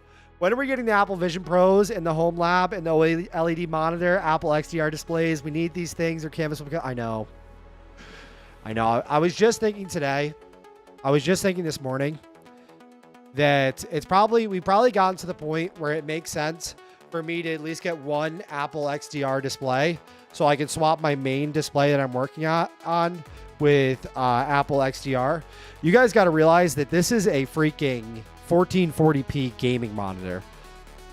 So like anytime I make changes when I'm streaming and I'm not on my MacBook Pro, because I have an M5 MacBook Pro where the screen is obviously it's world class. Like there's no screen even close to the MacBook Pro laptop screen. Even the XDR screen is actually behind the MacBook Pro screen as far as PPI and everything, brightness. It's a freak. It's a freak of nature.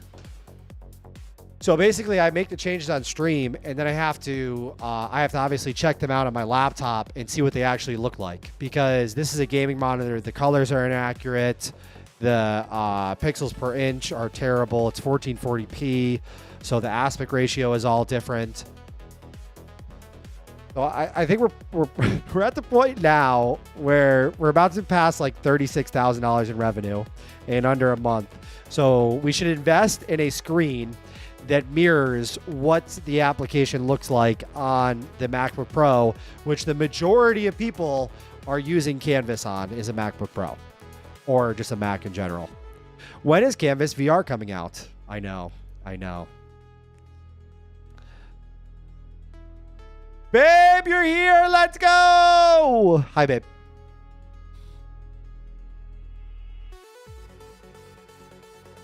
Looks so nice. Thank you. It doesn't have the blur. Can you not reuse the other glass? It's going. It will. It'll have the blur. It's chugging along, you know? Get the Amex out. Get the Amex out. We need these things or Canvas will be obsolete. We need them. If you guys can all make sure everybody understands that we need them. Check Ben Q 5K. All right, let's pull up Ben Q 5K. I've been asking everybody in the Discord, like, what is the go-to for the monitor? And there has been zero unanimous decision. Like, we are so all over the place about the monitor play.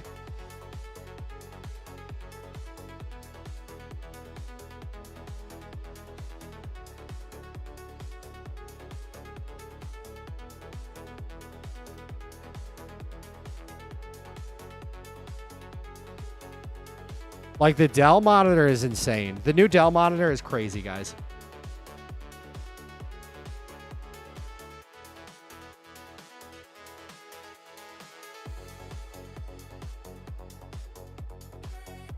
Where is this monitor?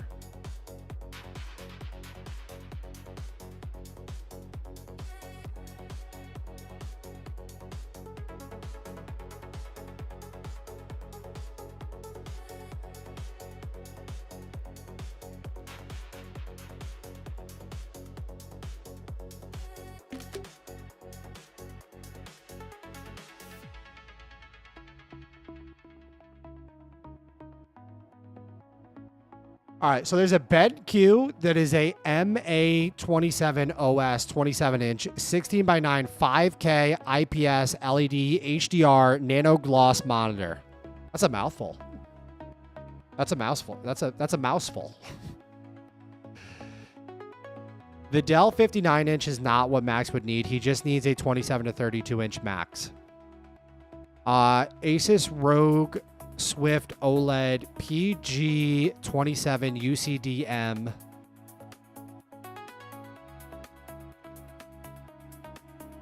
You either pay for everything or you decide what you need and pay a reasonable price. I have this, Max. It's amazing.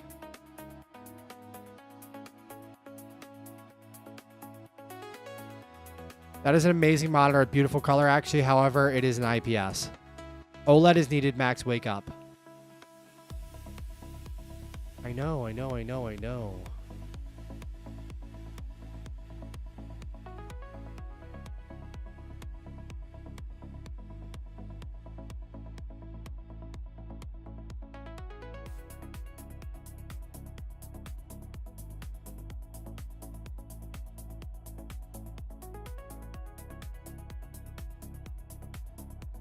Guys, can somebody tell Sam that I already conceded?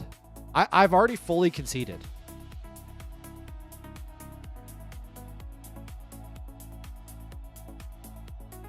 Guys, I gave Sam a 50% W over me yesterday and this morning.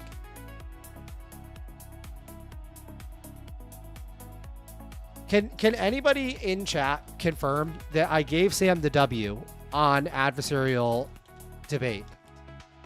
Sam, I have GPT 5.6 Soul debates Fable 5. I've been doing that.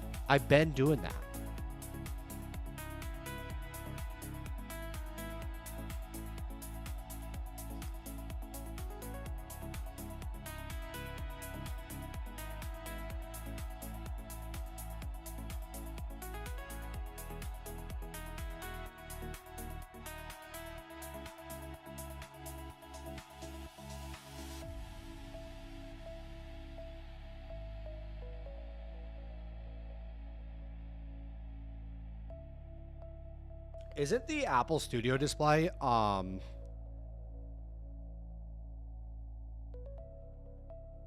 isn't the Apple Studio display IPS? Guys, do we know that?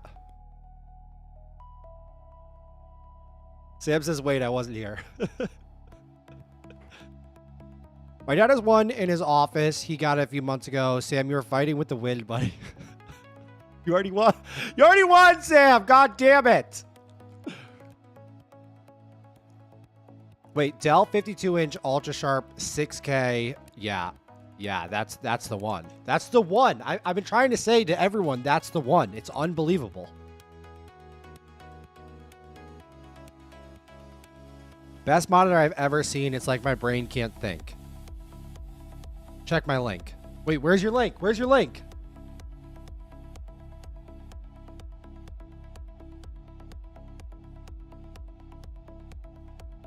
In Discord?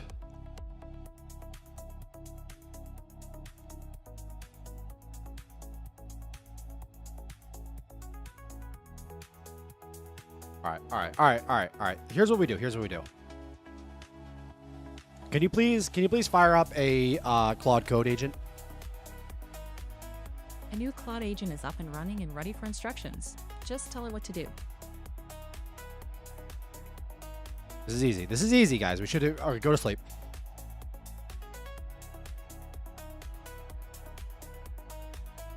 The ProArt Display OLED PA-UCDM. Rubble's output settled. What are you doing? What are you doing? Oh, fire. Oh my god. All right. Versus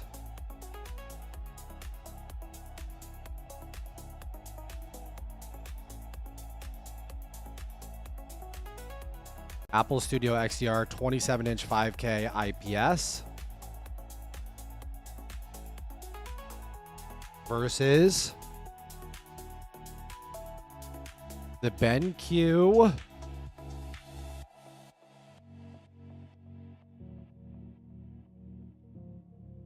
Does anybody have a monitor they want to throw into the mix? Now is your turn.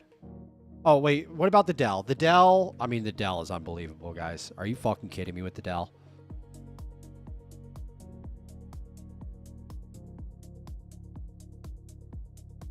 Is this seriously... This is absolutely disgustingly gross that I'm going to say this. I'm just going to take it back. I'm not going to say it. A part of me was going to say, I can't believe this monitor is only $2,200 because originally I think it was $5,000 or something like that. This is for the Dell UltraSharp 52-inch Thunderbolt monitor. It's 6K.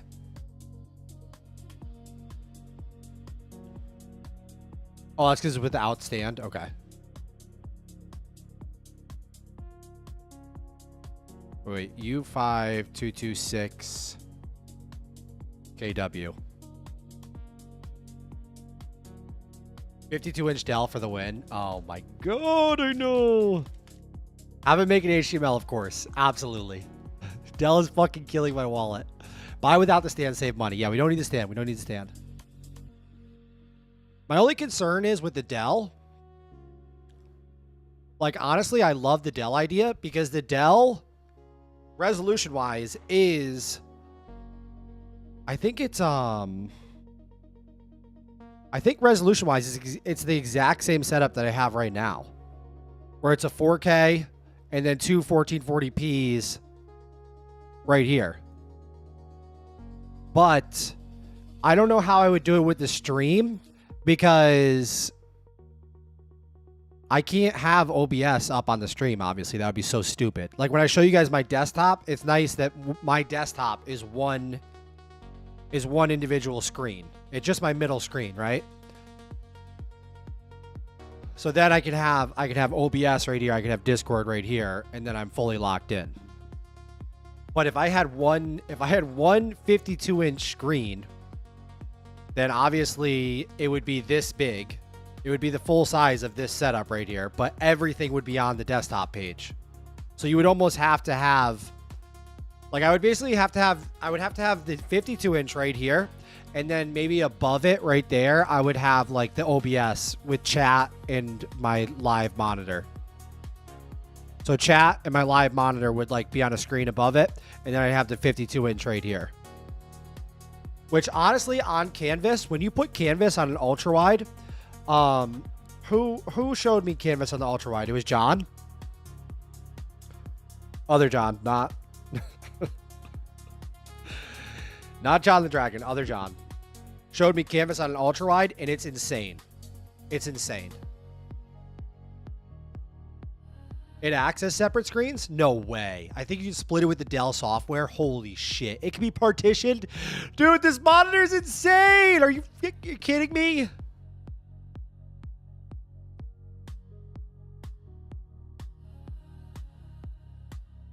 Are you kidding me?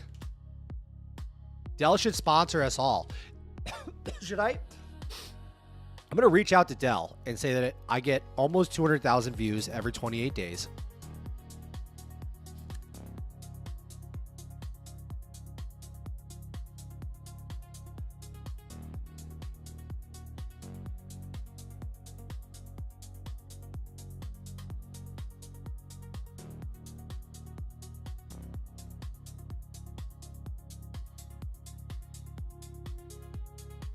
Duke, I'm not allowed to do pull-ups today. I'm not allowed to do pull-ups today. I'm a heavy dude. I'm a heavy dude. And the other day when I did 105 pull-ups, I did something to my elbow slightly. Like nothing bad, nothing crazy. But my elbow yesterday was like it was not good. It was not good. Like I kind of felt it when I was doing the pull-ups a little bit. The outside of my elbow had like a little twinge in it. I just think I need a couple of days for it to just chill out and get back on track.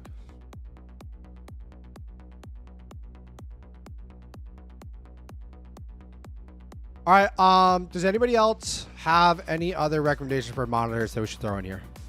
We're gonna go with these. Easy. Hit it with the healing peptides, bro. We need to hop on the peptides, guys. I don't know what's wrong with us. Could you imagine if we all just hopped on the peptides and we're just absolutely blasted out of our mind? Duca! Oh my god, dude. Dude. I literally was looking at dip bars today. Guys, if I had a dip bar in here, so one day, the only thing we're missing is we're missing a leg day activity other than walking. But if I had the pull-ups, for one day a week I do pull-ups, 100 pull-ups. The next day I do dips. And we start working the triceps, dude. We start getting just triceps out of our minds. Oh my god, guys.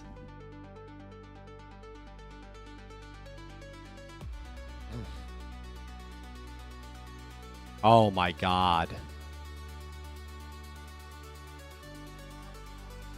Fair here, well, looking swole. Have a protein booster smoothie Jamba Juice near you. I got one upstairs. Dell provides a range of screen partitioning options that allow the panel. Okay.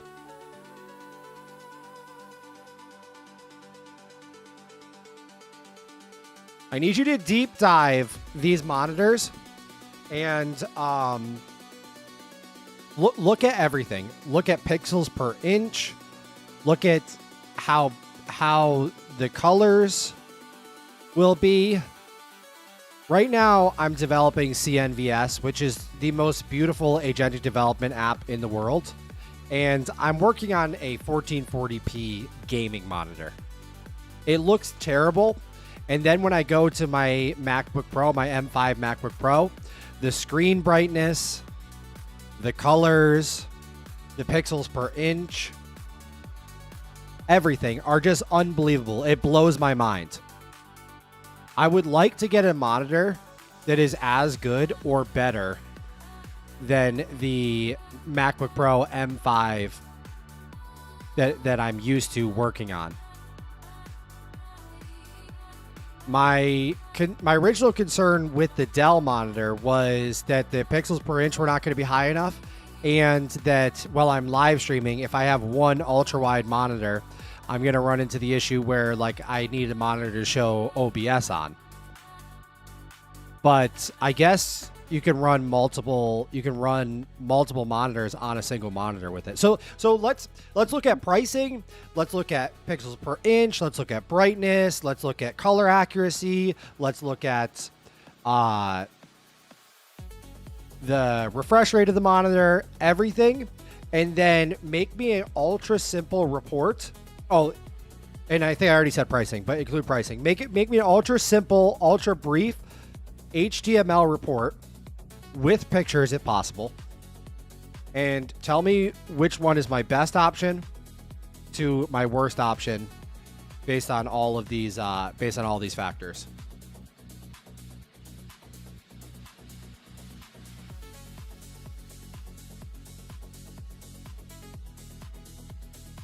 Based on all of these factors. Done. Done.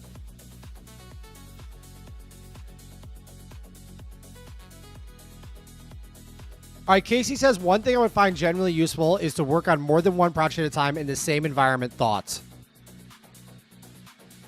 I know, I just, like right now I have it to the project switching for canvases because it already gets crowded with just the just one project. Rubble's output settled. For us to do that, it almost feels like we would need to reformat the way we are interacting with the individual projects. Like if we had multiple projects going on, like we'd almost need like, let's say this is project 1 over here, and then this is project 2 over here. Like we would almost need like a project summary or something, and then like an input box. And the project summary is like you have 4 agents running right now. Here's what they're doing. Here's what's waiting for you. And then you'd have like an input bar where you could control all of these agents inside of this project. And then you could have this project over here with all the agents. But I mean, even if we just had a canvas where it was like this, so you could see both the projects. Like, right, I have multiple projects going on right now, right? So if it was like the canvas selection screen and you were able to put multiple canvases on the screen. So you have project 1 right here and project 2 right here. And maybe you could double click on this one and it would do some sort of like zoom in or something like that. And you'd be locked into this project. And then you could somehow zoom out, double click, and then you could be locked into your other project. Like, you're not the first person to say this, so it is something that we need to figure out. Multiple people have said this, where they want multiple projects inside of one canvas. And it would be kind of nice for having, like, let's say this is like your front end or something like that. And then, so you have like your front end up in one project, you have your back end in another project, you have, I don't know. I think it's fine to have a project switcher, but I would just want a notification if I have to approve something in the other project or if the task finished. So we do have a notification system. So like you can click on this and it will take you to the agent regardless of what canvas they're on.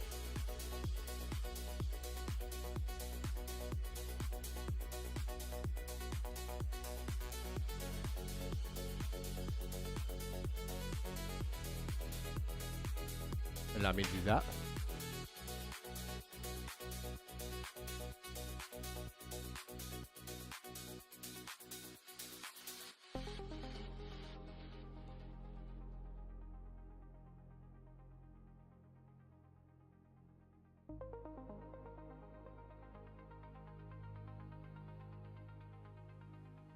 The canvas is infinite. I feel like we're not making full use of it.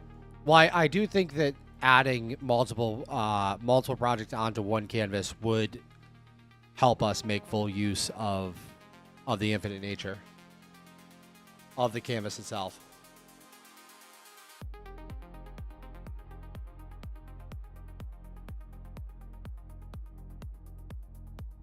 Let's can you open up another Claude Code agent? A new Claude coding agent is up and ready to go. All right, can you prompt Sky to do a deep dive on the iOS app that we have currently for CNVS? Figure out exactly where we are at and what is left to build out. Sky's on it. They're digging into the current iOS app and mapping what's done versus what's still missing.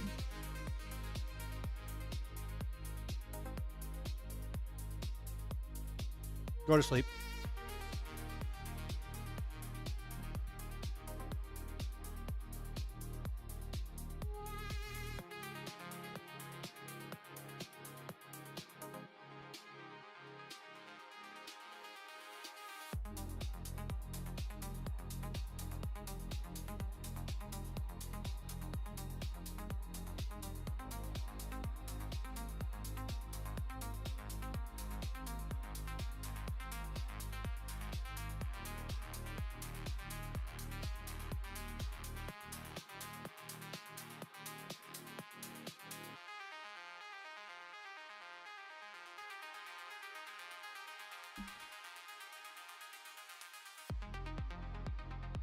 Max, someone is advertising in wins for another ADE.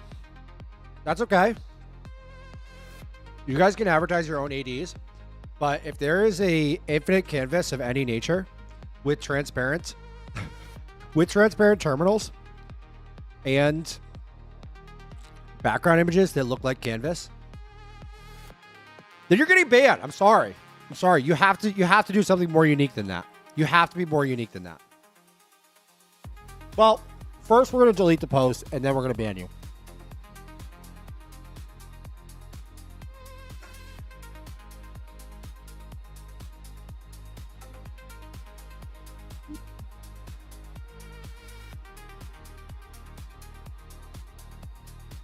This theme in 1.3.11, yes it is. Yep. I'm gonna get this shipped immediately. No, we're not banning it. We're not banning it. We're not banning it. We're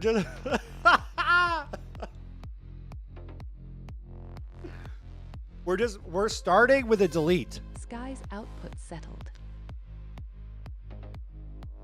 Grok 4.5 tokens usage is legitimately infinite. It's infinite. I can't even describe it any other way besides it just being infinite.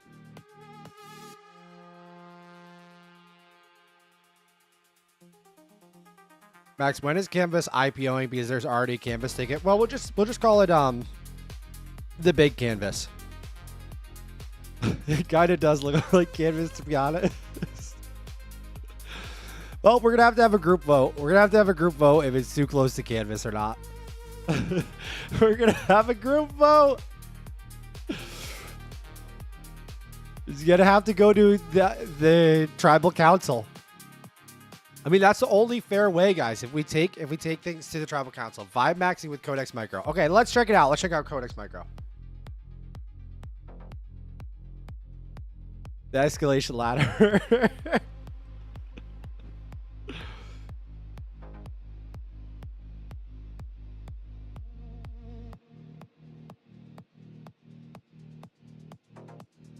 Codex. Codex Micro. What a terrible name. What a terrible name.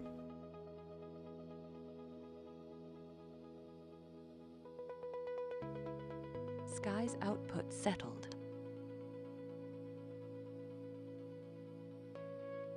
Specifically for Codex. Hold on. Let's check this video out. Check this video out.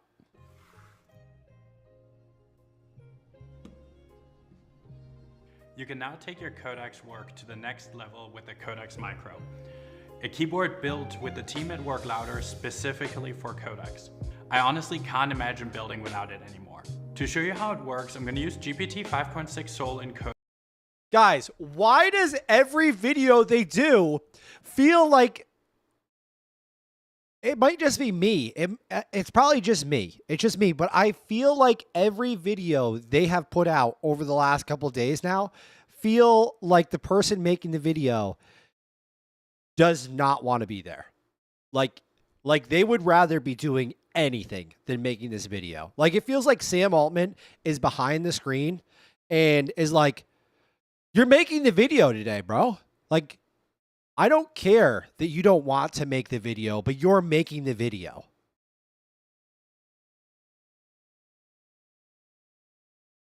Listen, I don't care that you took me aside and specifically asked me that you would rather do anything than make the video. Okay. I don't know what to tell you. You're going to get in the studio and you're going to make the goddamn video about the keyboard Sky's thing. output settled. It might just be me. It might just be me. I don't know. Codex to build a little word game and steer the entire process from the micro. Let's start with voice dictation. I can hold this key and start talking to Codex.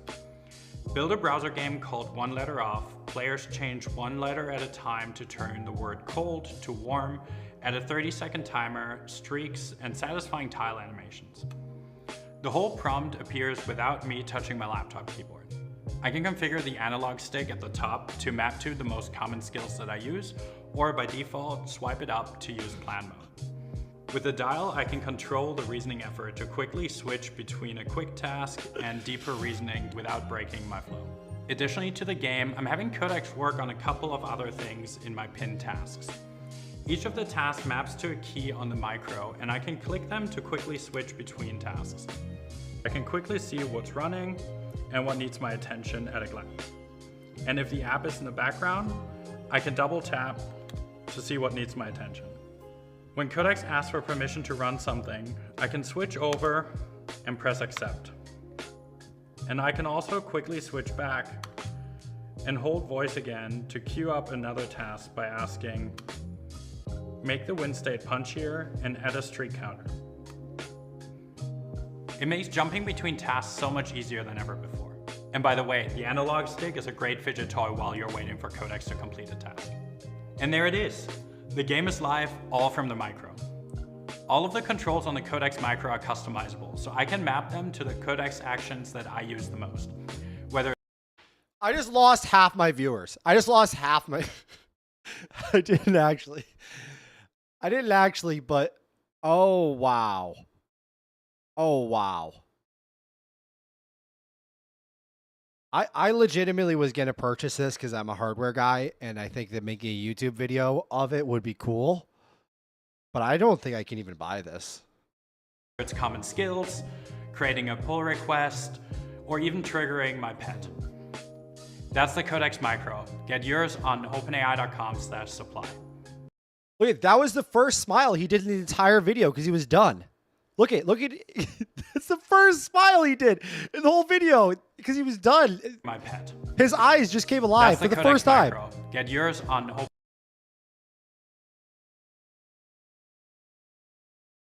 Look at, he starts the video. His eyes are like, Sam, I don't want to do this. He ends the video. Look at how happy he is at the end. You tell me right now that he is not so happy to be done.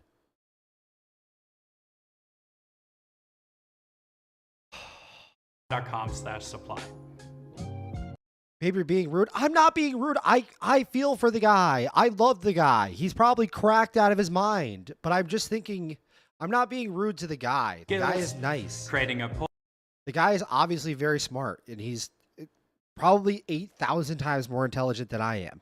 But I do think that they have this way of making videos that, for some reason, are negative inspiring. They're legitimately, it's not $230.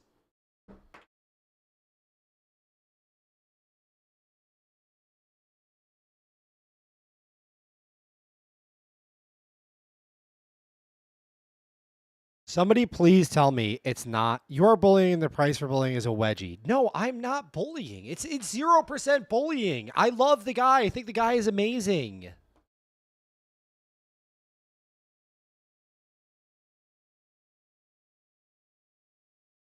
That's the Apple style. Everyone needs to talk, want it or not. They lacked impact for sure. $230 for a mini keyboard to Vive Max. Should that be our next project? Is CNVS controller, and we make a keyboard that's actually fucking sick instead of whatever this is. I'm not gonna lie, the styling of it is cool, and I like that they have the exposed PCB. I'm not gonna lie, this is dope styling. So they have low profile keys, and I mean, this thing was so cheap to make, it was insane. It's a low profile key set.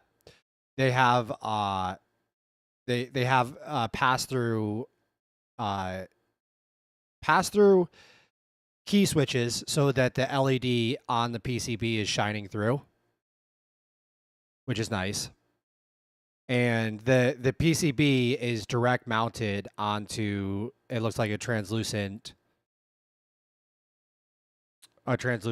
mold of something, so that the PCBs on the back, the LEDs in the back of the PCB are shining through as you're doing Switch stuff. back and hold voice again. Or is there not even lights that shine through And this? to queue up another task by asking, make the win state punchier and add a streak counter.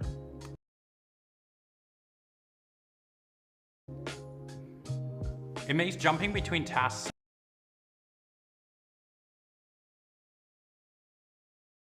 I mean, I don't know what to say. I don't know what to say. It's $230.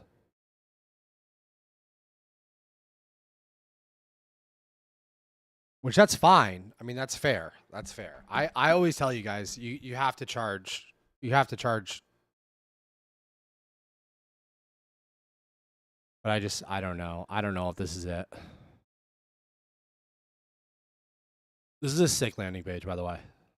This situation right here, wow.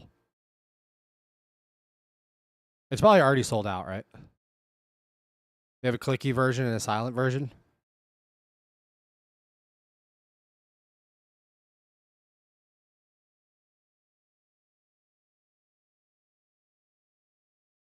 I mean, I guess if you're a streamer and you have a couple of your scenes set to buttons, and then, you know, in CNVS, I could have a couple buttons set to like the keybind. So I have like NVIDIA Parakeet, voice command, dictation, GPT real time. As long as it has fully customizable software. And it is Bluetooth too, which is cool. It has this joystick on it, which is dope.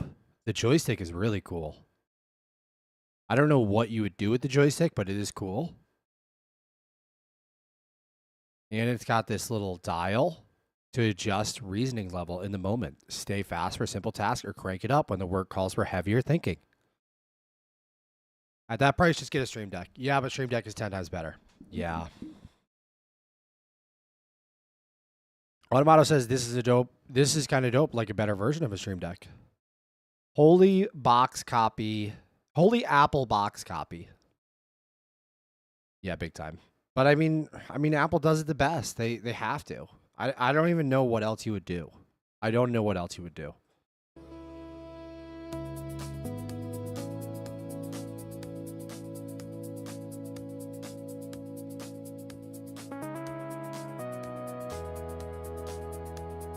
Whoa, Canvas plus KYB. You just gotta get the R out of there, I think. No, you leave the BRD. You're right. We should get that domain name immediately. Whoever came up with that, Rebel's output settled. they spent $500 million on designing it. I know that's not true. I know that's not true. You getting the couch today, buddy? What does that mean? Oh. It's low G. Listen, I'm insanely introverted. And if you put me in that studio and they said you need to record the video, you guys wouldn't believe what I would look like. I'd be like, okay, so my hands would be all shaky. I'd be like, here is the.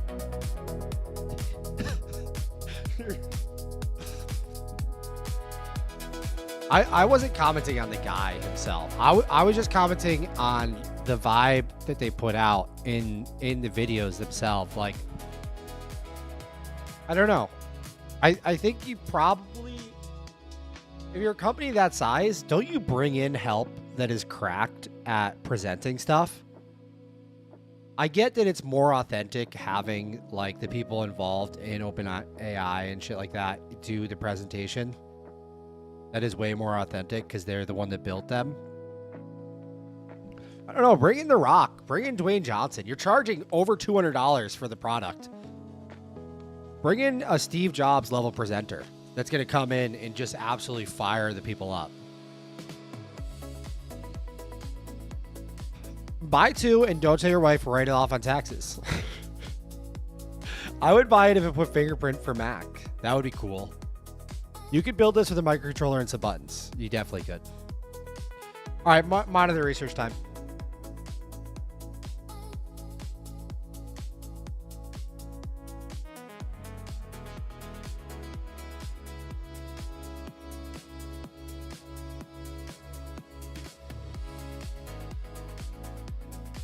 Can you please open this HTML file inside the CNVS in-app browser preview?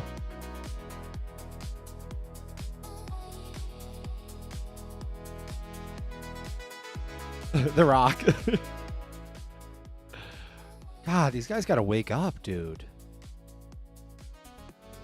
Can anybody tell me where you would be an animal? I would hate it. Sam says, dude, the stream brings peace to my day. Thank you. I appreciate it. That means the world. That means the world. That means the world. Okay, Deanna's not here. Buy it overnight shipping. CNVS post on X. I don't know. I don't know if that's going to help me. Like, I would buy it if there would be a clear route to me getting that.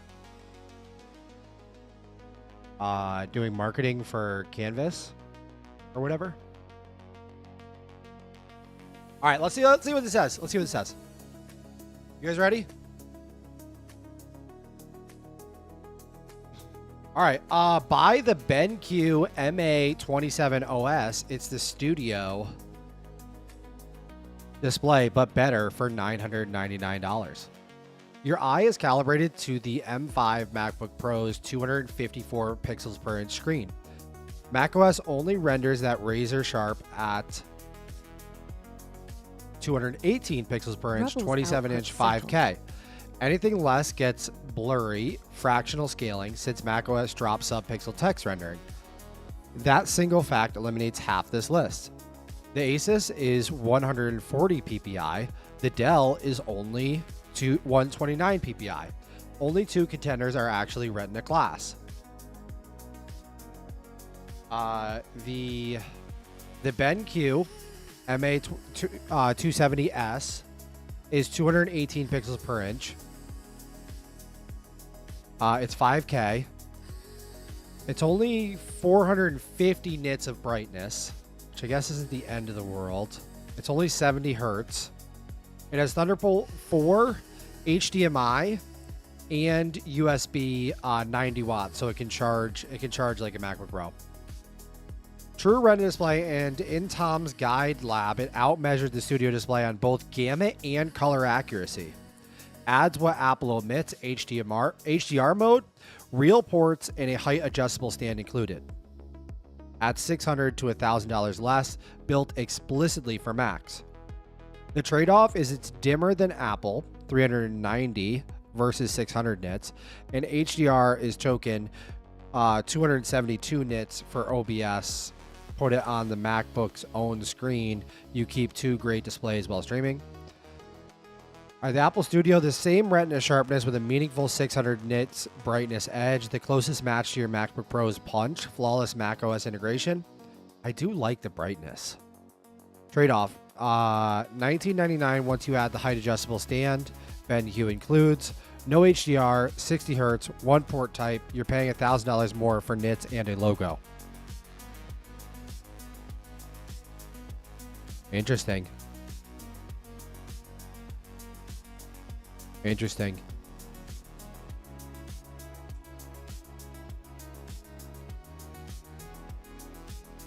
I feel like the only thing I'm going to say about the Dell Ultra Sharp, there's no metric that is going to cover the fact that it's 52 inches. Like sitting here at this gigantic desk that feels like it needs a 52-inch display on it. It's a 4-foot by 8-foot desk. There's no metric that sort of represents the fact that it's a display that's as big as all three of these displays. It's a 52-inch desktop monitor at 6K. It has a screen partition. It has 120 hertz, which I like a lot. It's only 129 pixels per inch, which looks like dog shit on Mac OS. That's the problem with every monitor that it's saying right now. Mac OS only renders that razor sharp at 218 pixels per inch.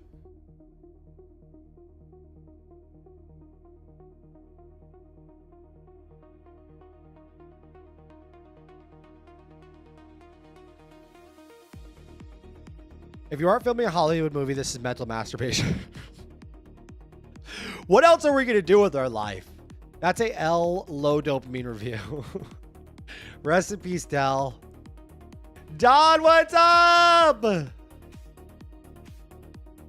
Now we've gotten a small amount sidetracked. Listen, guys. The monitor is going to be $1,000 bare minimum. All right, so what I need you guys to do if you haven't already. Stage 1, subscribe to the channel. Stage 2, join Discord. Stage 3 is head over to cnvs.dev and purchase yourself a lifetime license to CNVS, the agentic development environment of the future. That's just what needs to happen here. I can't be sitting here looking at this monitor and be expected to produce a brilliance. Let's go, Apps Creative. Let's go. ProArt display. Oh well, I think I have this one right here. Oh, did you send me the wrong one? Oh no. Okay, hold on.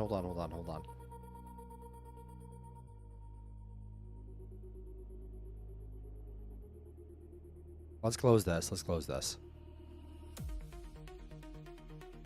Can you please add this monitor into the mix and reopen the HTML in the Canvas in-app browser?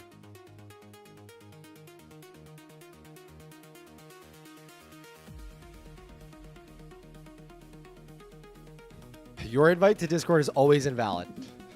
How is this possible? Let me put an invite to Discord. How are people getting into the Discord when I have an invalid invite also? Listen, look, I'm setting it as expired never. Okay. Max number of uses, no limit. Discord is horrendous. Generate a new link. Copy. I'm going to paste this. Paste. I'm going to press enter. Send. Done.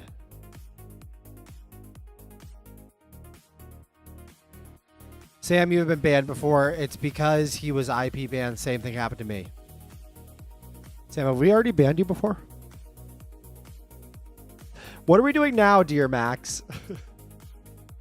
We got sidetracked for a minute. Can anybody tell me what is going on with Kimmy K3?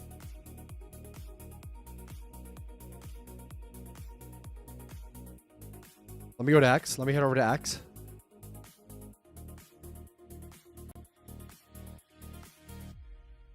Let me look up Kimmy K3. Let me look up latest.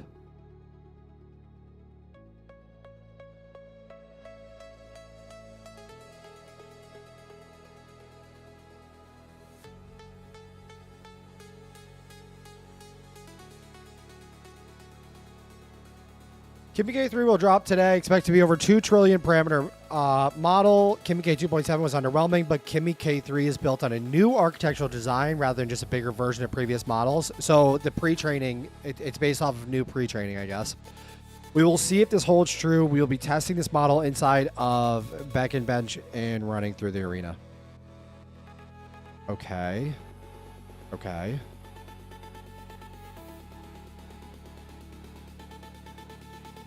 Why are some people posting things like it's been out, but it's not?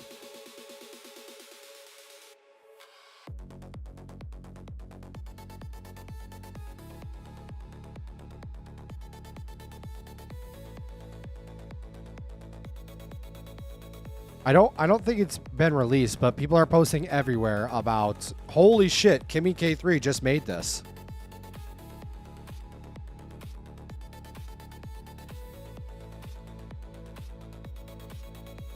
Rubble's output settled.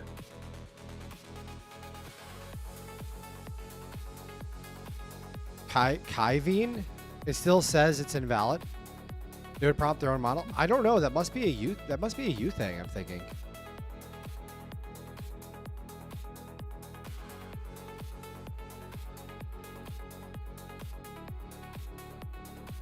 CDM for 55-inch behind my desk. LOL. You never got a ban. I was just saying that.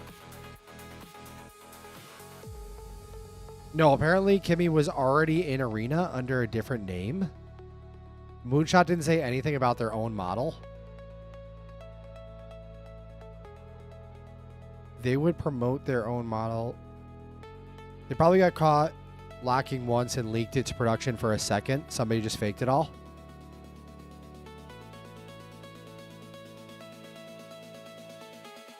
What's wrong with these people?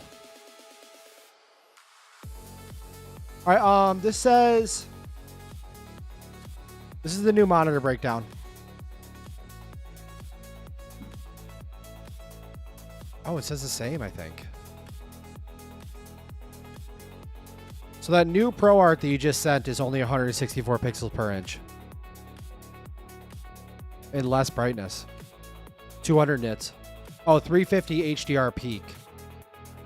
Wait, what the fuck? The Asus Pro Art is 1000 HDR peak? 1000 nits? No.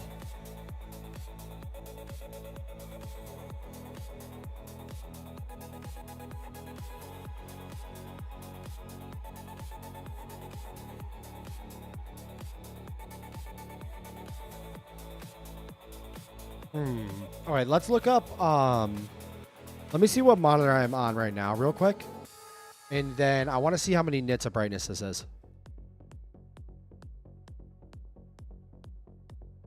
Is what we're gonna do. Mirror displays. I'm on an ROG XG27 AQM. I'm on a 270 hertz gaming monitor right now, guys.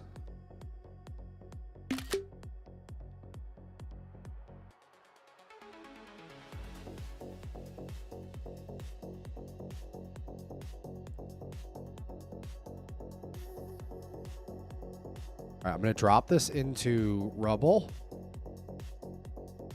Please compare them with the current monitor I am using right now, this one.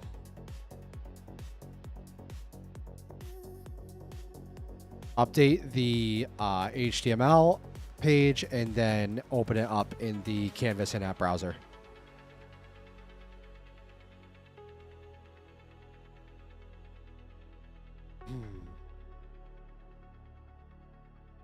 Bro's acting like he doesn't have 4,000 feature requests. The Blade Father says, what about that Dell monitor you're telling me about? Yeah, I know. It's, I don't think it's really going to work because it's too low pixel per inch. It's only 129 pixels per inch. And, I mean, we need much higher than that. We need like 218 pixels per inch.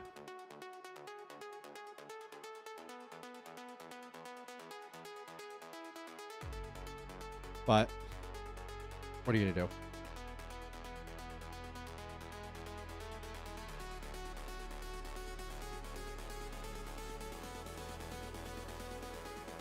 All right.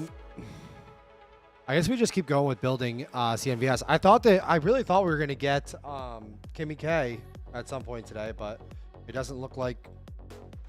I feel like they would not release a model after 1 p.m. Eastern time. Like, I just don't think that would happen.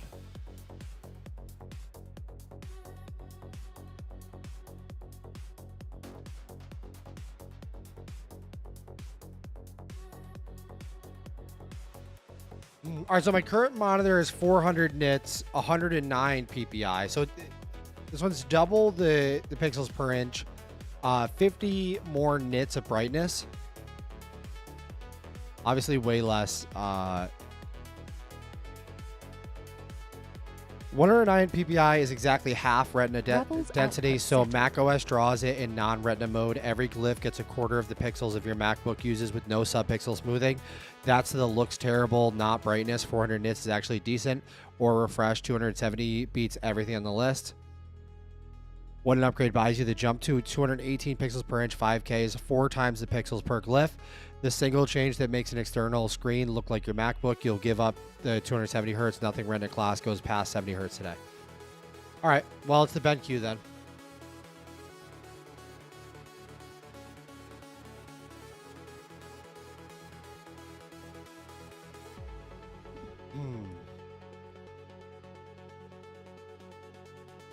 Got it. I did it on my phone. Bro, is that... All right, I'll be right back, guys. I'll be back in literally 30 seconds. I'm going to grab a seltzer.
It's so small though, 27 inch. I know. I wonder how much is the house going to cost? A lot. A lot. 47 inch works hard and is loyal. Is def above average.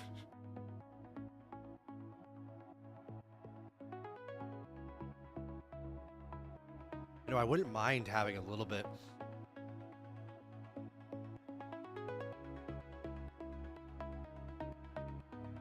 A little bit bigger, but I don't know. All right, let's see where we're at. We'll close the monitor. We'll close. Jay says dialed in. Here's what's actually wrong and what changed. Why the sliders? Okay.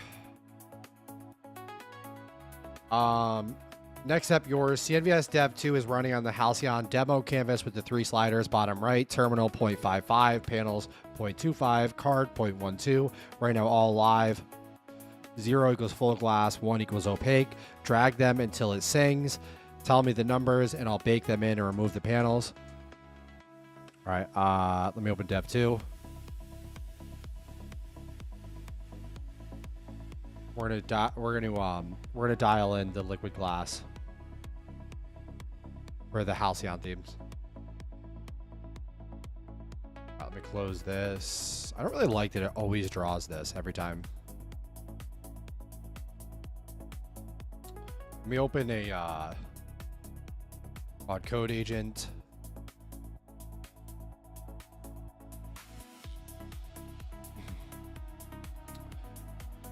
All right, so I love this.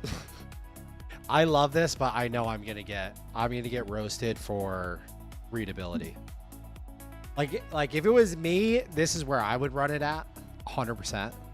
No question. I think this looks really nice, and I like that you can see stuff through it.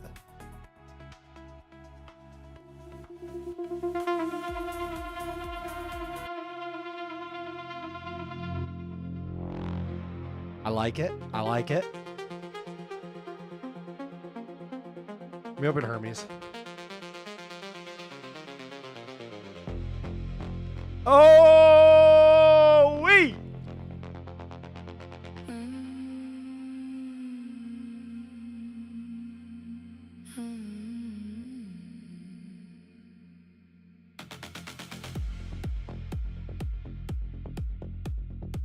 You guys gotta admit, even you guys that hate me for my readability, you gotta admit it's still pretty nice looking. All right, and then I don't think we can do anything about Grok. Obviously, Grok has a background on it, and then I don't think we can do anything about OpenCode.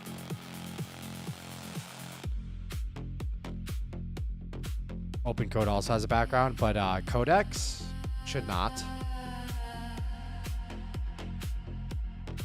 Codex, you can't read. You cannot read anything there. You cannot read anything there.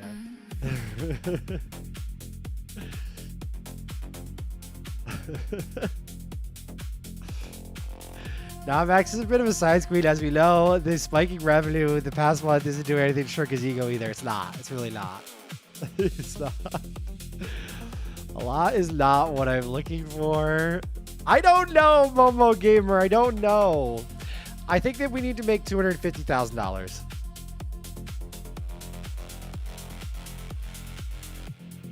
Into the darkness night.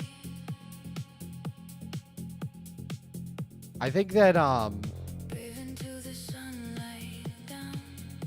I think that we need $250,000. The only reason the monitor is sort of justified is Feels better it's not. It's not. We're just gonna say it's not.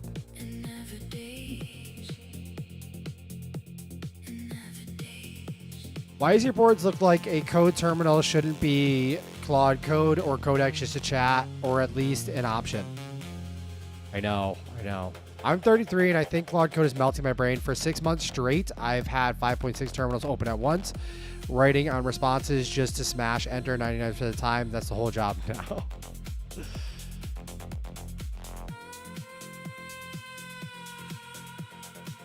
Yeah, I can agree. I can definitely agree. It might be melting our brains a little bit, but in the best way possible. I feel the love is burning out. So, I think we need to boost this a little bit because it's not readable right now. So we take it to like something like that.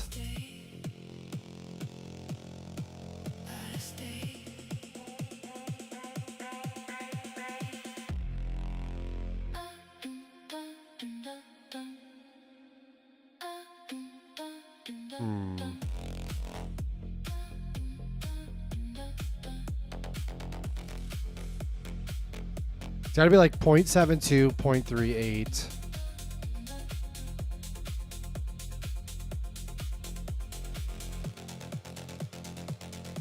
I think this is clean, where you can still see through.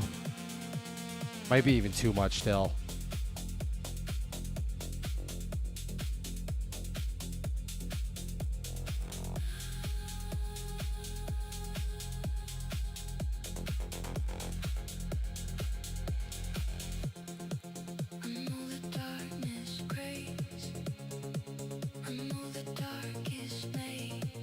All right, 0.79 and 0.49. That's going to be it.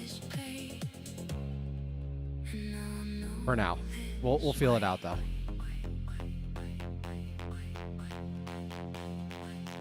0.79 terminal and then 0.49 panels. I would like the terminals to be at 0.79 and panels to be at 0.49. You can leave card at 0.12 inside of the Halcyon glass development sliders. So you could bake those in. You can remove the development slider, please.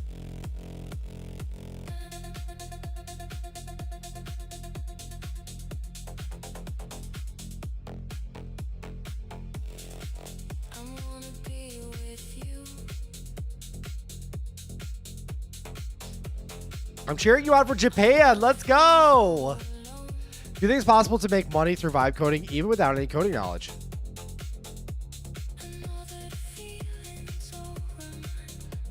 Yeah, but I do think you should. I do think you should get some coding knowledge going. But the nice part is the actual terminals you're working in can teach you a lot themselves.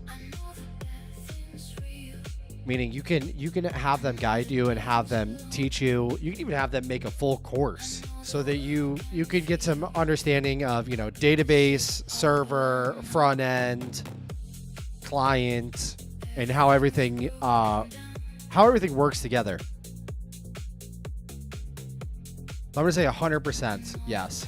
And also a lot of vibe coders that have never written code before or anything like that, you don't have some of the built-in weird residual limits of like, how technically am I going to make that happen, which is probably a negative. Like a lot of people who were not vibe coders previously, who are not coders previously, you have this weird built-in thing where you're like, oh, that's going to be like, we can't do that.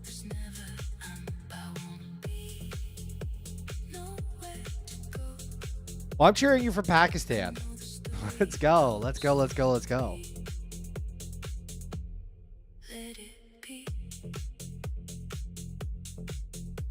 Fable 5 or Soul? Right now it's Fable 5. Bro, I need Canvas on Windows. One day. One day. One day, guys. These AI models can teach you. They absolutely can't teach you, guys. They absolutely can't teach you. All right, so this is being baked in. Let me pull open my little report that we did earlier.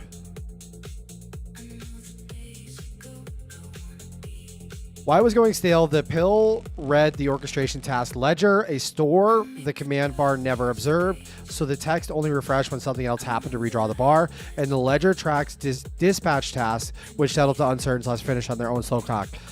Not what your agents are visibly doing. Double wrong. Stale rendering of stale data. The simplified model, one rotation, two kinds of slides. Oh.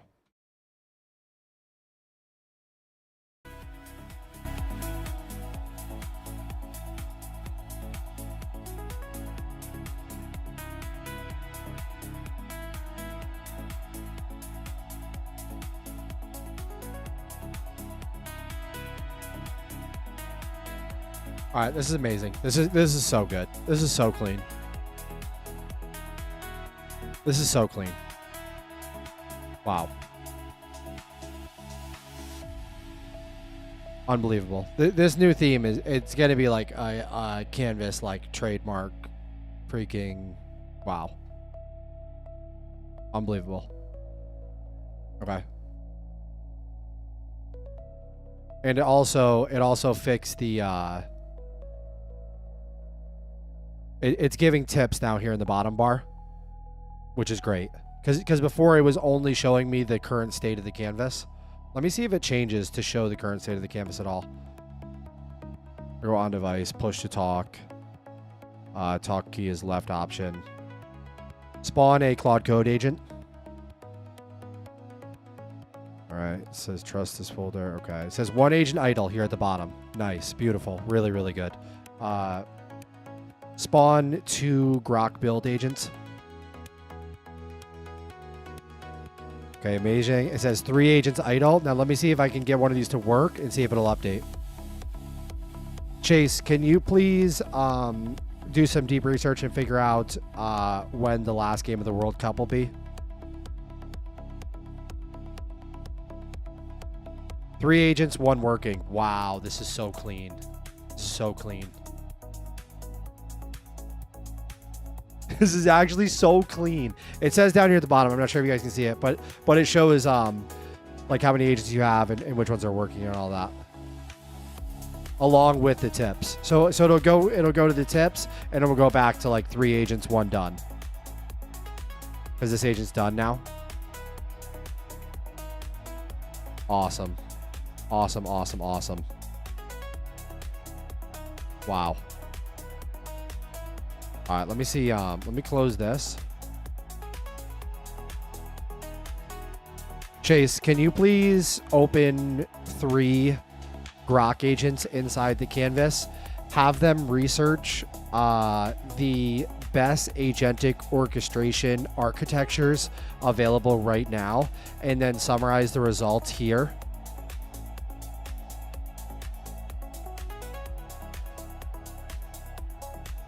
This is with the new orchestration setup inside it.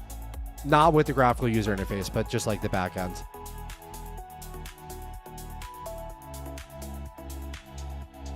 All right, so it says calling canvas, which is nice. Because instead of having like a whole bunch of mumbo jumbo, it's now summarized.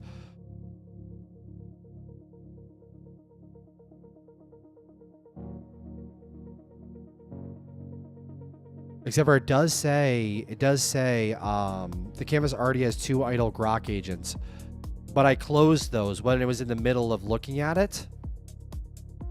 So we're gonna have to see if it's able to we're gonna have to see if it's able to figure that out. Because I closed those Grok agents well after I sent the command to this orchestration agent. So we're gonna have to see if it's smart enough to realize that those 2 Grok agents have been closed.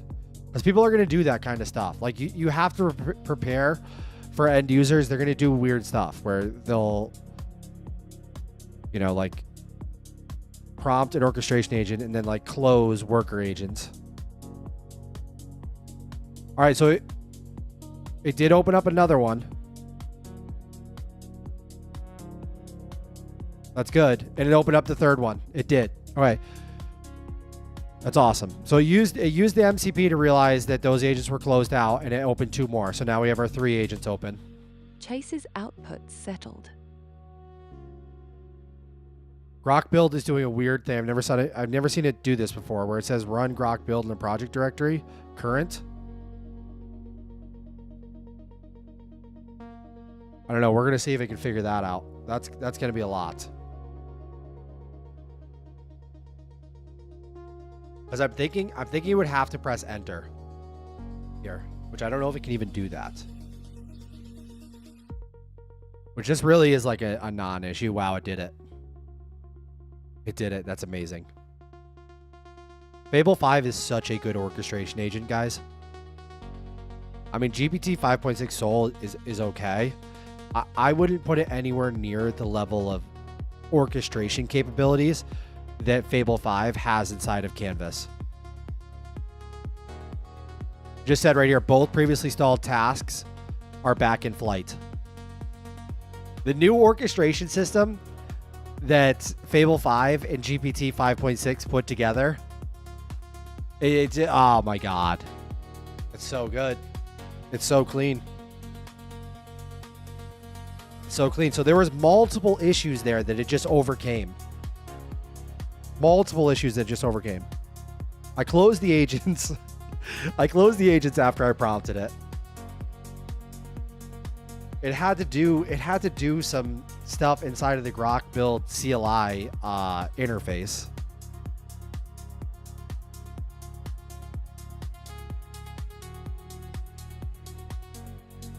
I love it. I love it. I love it. I love it.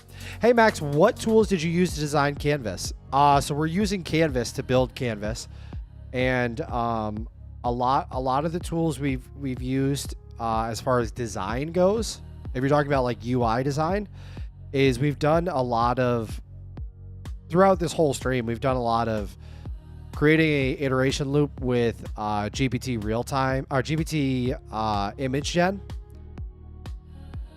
So Canvas can take a screenshot of itself and look at the changes. It can use we can use GPT image gen to create a mock-up of what we want it to look like, and then it can create a loop where it compares the two of them until the design is not AI slop. And that's sort of how we get to creating user interfaces that are very nice. Creating user interfaces programmatically is fine. You can definitely do that. But the creating user interfaces with the models doing image generation is so good. I don't know why more people are not talking about it. It's so good. It's really good.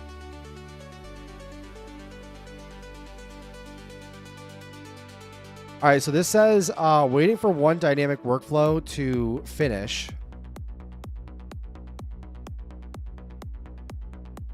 It seems to be doing some sort of synthesis of these 3 researched agents.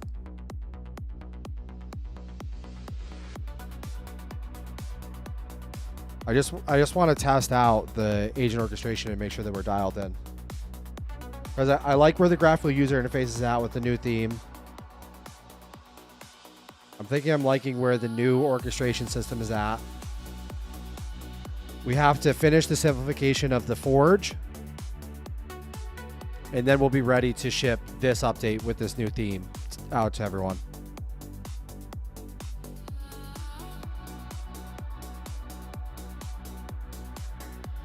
Max is building out the RSI playbook that he's going to sell to the Frontier Labs for untold sums of money, and then he's going to build his community a flying palace, and we all get to chill at. Absolutely. I don't understand why we wouldn't do that. What's the reasoning for this orchestration with Fable 5 on Canvas? So, let me introduce you to my friend Chase Verbatim. So, all the research says that orchestration beats out single agent by like insane amounts. Like even Anthropic put out a research paper where we're talking about like 90% increase in performance across everything. The issue is it also uses 15 times more tokens. So if you're orchestrating an Anthropic agent as the orchestrator and the builder, you're going to have a bad time. But if you're orchestrating a Grok 4.5 agent with a Fable 5 orchestrator, you're going to have a great time. Because you're getting the benefit of having parallelized agents, agents working in parallel. So you go from one agent working at 100 tokens per second to 10 working at 1,000 tokens per second. You get the benefit of Fable 5 level intelligence at Grok 4.5 level of price per token.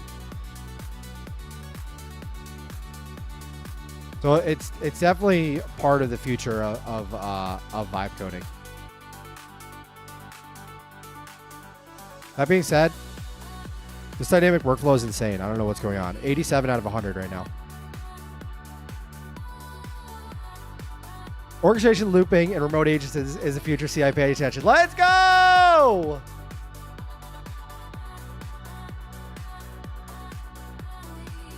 Let's go, let's go, let's go. All right, the orchestration ledger line is deleted from the bar entirely. This is perfect. This is perfect. This is all perfect. You can commit that.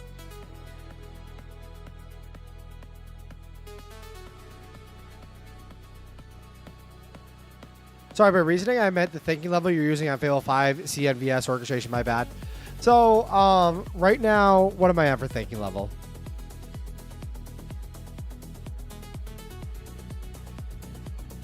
Right now, I'm on high effort. But, like, if you want to go by the numbers, if you look at the graph, what do you guys want me to put up? Cursor bench? If you look at the graph,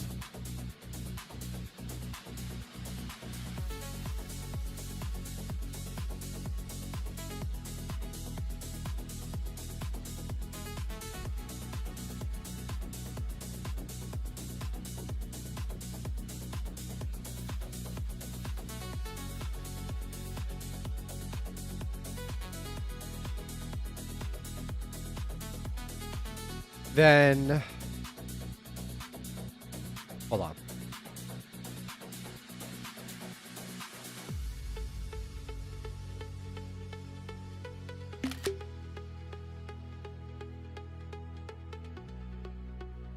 I think what makes sense,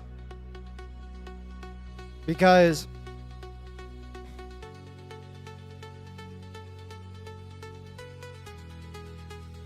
if you're running Fable 5 on high, it is so close to Fable 5 running extra high, or what is it, ultra? Like, as far as performance goes, the law of diminishing returns is so very, very much applies here. Like, the law of diminishing returns applies so much. High to extra high is, what is that? Almost a doubling in, no, it's not. It's like, this is like $10, and then this is like $14 average cost per task, but you're getting like a couple percentage increase in performance. So you're paying a massive, like you might be paying 50% more for a couple percent increase in performance. So I think Fable 5, I think high is where it's at for almost all of these models right now. It looks like, except for Opus 4.8, like that is a meaningful increase, it looks like, for not that much increase in price.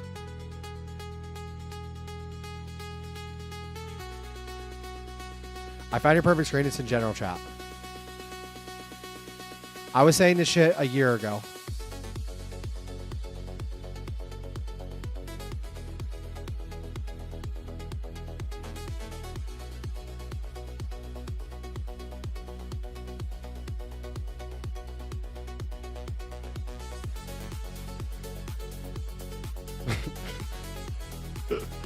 You're sick. You're absolutely sick.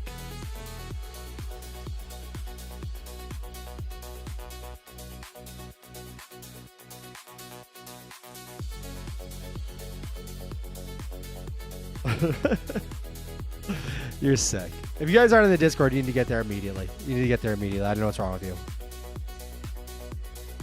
I don't know what's wrong with you. So yeah, I think Fable 5 high is where it's at right now.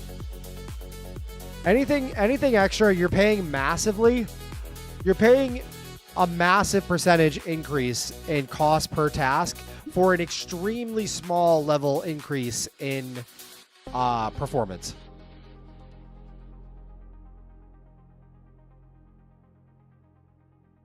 ZAI, it's missing. The model is very good for coding in loops. GLM 5.2.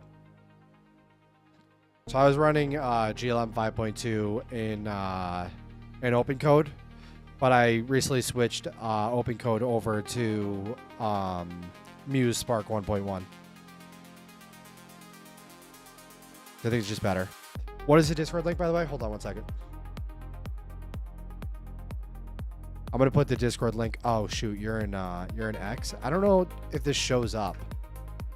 Let me know if that shows up in X chat. Also, it should. I don't see why it wouldn't.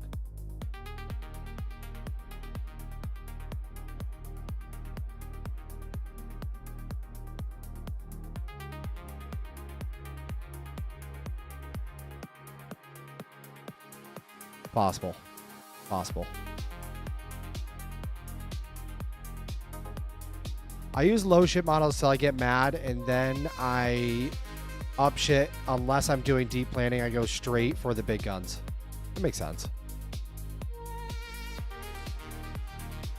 That makes sense.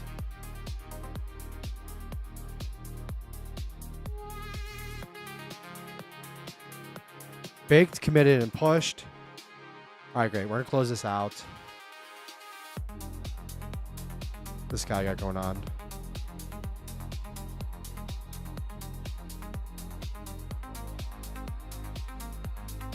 All right, this is about the iOS app.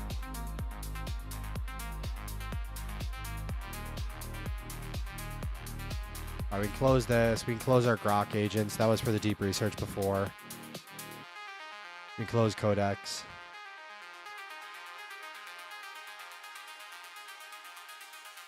Hold on.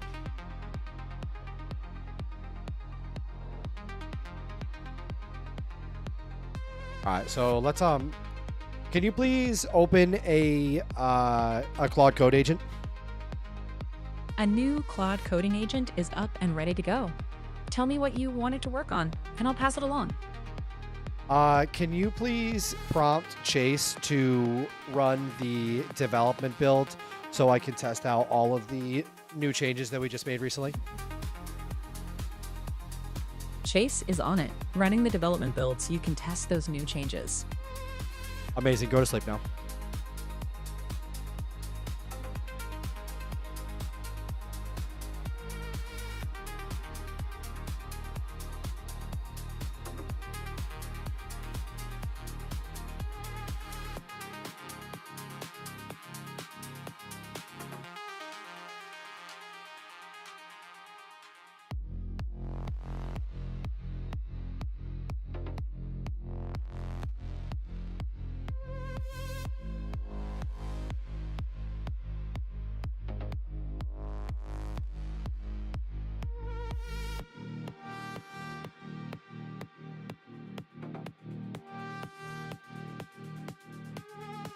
Guys, if you got a walking pad, it's time to go back in. It's time to get back on the walking pad.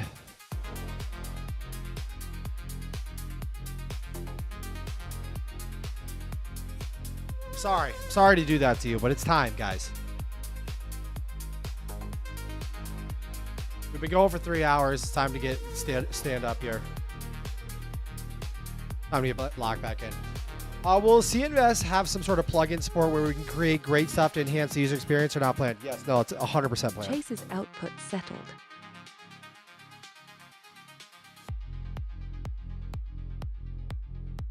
I think we need to be able to load plugins that are user designed.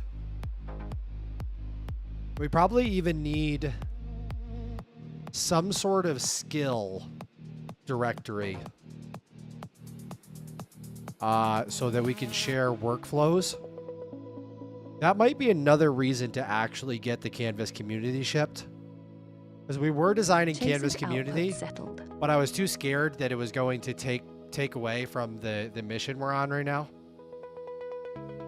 I didn't want to overcomplicate the app.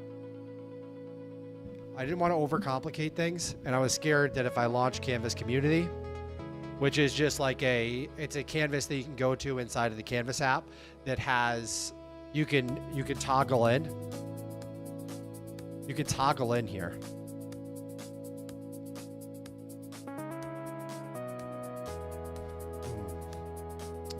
Vector competition's not real on the internet. You could toggle into being in the Canvas community, and then it would be a place where everybody's sort of floating around on the canvas. You could share the projects you're working on. It would be a place you could share like plugins or skills that you're using. It honestly would be insane, because it would be a massive moat for Canvas, because everybody's shipping all these agentic development environments, and even the large companies are shipping all these agentic development environments that are purely single player. And the thing is building, you build to show things to people. Okay? Vibe coding by nature is a multiplayer sport. Whereas the reason you build something, yes, you do build a lot of things just for yourself, but the majority of joy in building stuff is showing to people.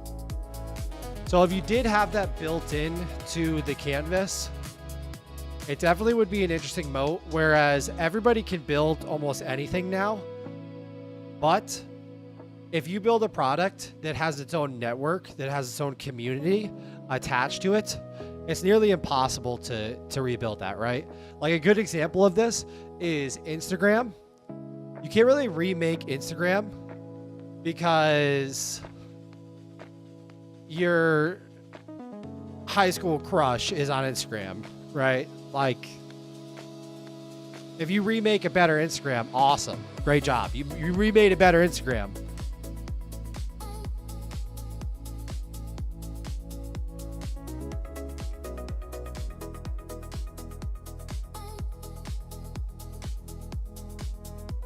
We are better as a team. We really are. We really are.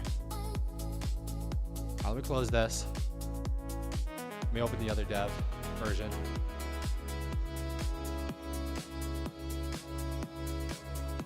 Skip tutorial. Let me open a canvas. New canvas. CNVS.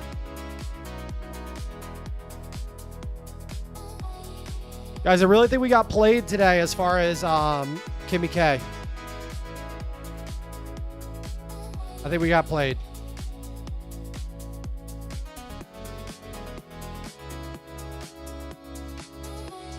Let's switch the theme. Even though I do love this theme. Where's my style? There it is. All right, we're locked in now.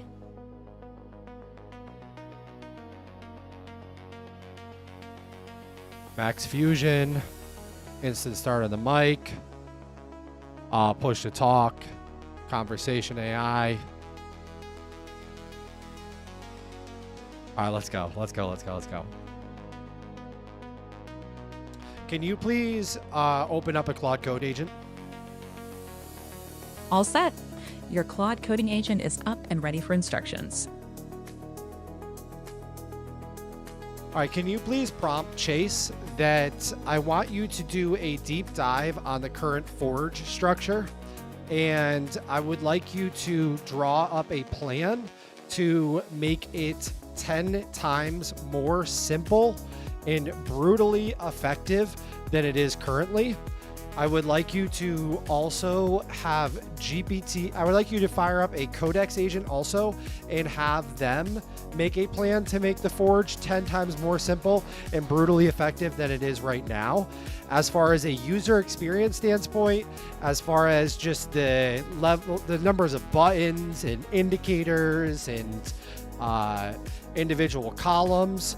And I want you to read Codex's report, read your own report, come up with a synthesis of the best of both worlds, and create an HTML document that very, very clearly and briefly displays exactly the direction you think we should head as far as design, user experience, and all of it. Got it. I'll coordinate the two agents and then we'll merge their conclusions. No. Just send that prompt to Chase and then let Chase take care of opening the agents and delegating the work. Chase? Yep. I've only sent the prompt to Chase, and I closed the extra Codex terminal so Chase can handle delegating from here.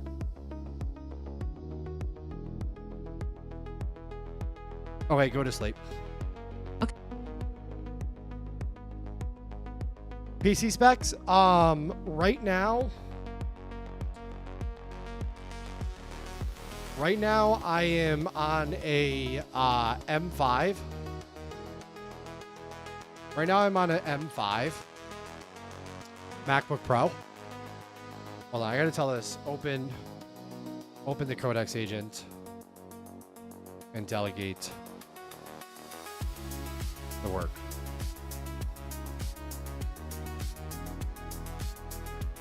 Yourself. All right. Right now I am on a M5 MacBook Pro, and that's what I do the stream on. My Hermes agent is on a M1 MacBook Pro that has like 16 gigabytes of RAM.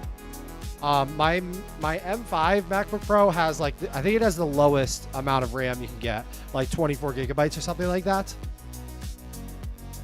And I just got that version because I feel like you either just get the lowest version that they have and it's going to be awesome for doing development, or if you do want to run local models, then you really need to go like all the way with it. Man, guys, you guys are worse. You guys are worse than me. You guys are worse than me now. What has happened? What has happened? You guys used to be on the opposite end of the spectrum where you'd be like, no, no, ban, no, come on, hear him out. Off with his head, British accent. Whoa, vote ban? Jesus, guys.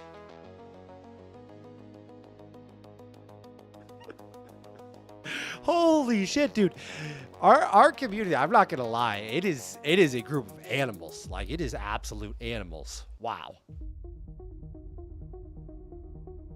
Absolutely crazy. Absolutely crazy. Shit, I have hold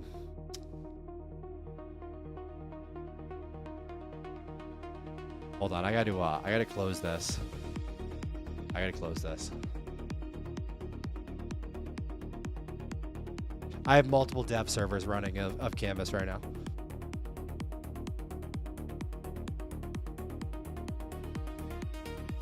I had multiple dev servers of Canvas running. Can you reopen Codex and reprompt again?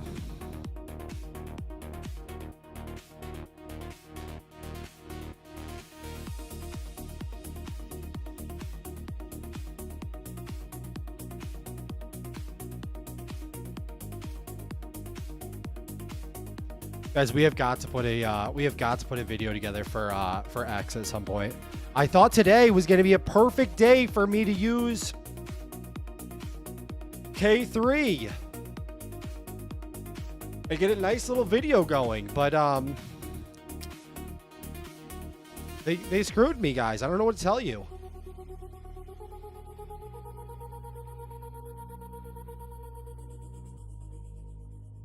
The script kiddies. I don't know what happened, but ban them. I don't know what happened, but ban them. So what do ban animals? All weight or turns and are respectable. Don't spam.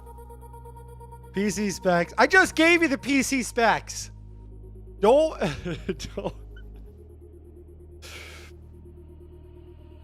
Hazen, what are you talking about? Which language is supported right now for the voice comms Canvas since I'm from Germany? On NVIDIA Parakeet side, only English. GPT real time, people are telling me any language works. I don't speak another language, so I can't really check that. Let's fire up an agent right now because people keep asking me this all the time. Still here? Quiet. Can you please open a Claude Code agent? Your Claude coding agent is open and ready to go. All right, I need you to prompt Marshall. How difficult would it be to support almost every language inside of CNVS? Let me pass that along to Marshall exactly as you said it. Marshall has your question and is thinking through it. If you want, I can read back his response when it comes in. All right, amazing. You can go to sleep.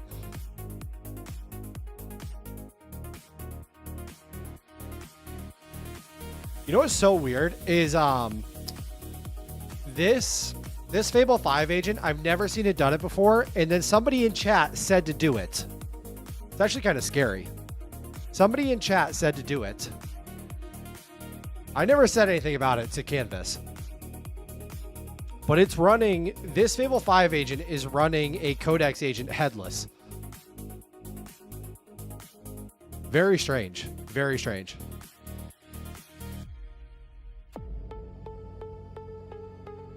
All right, Hazen is getting his timeout. So tier 1 is we get a timeout going.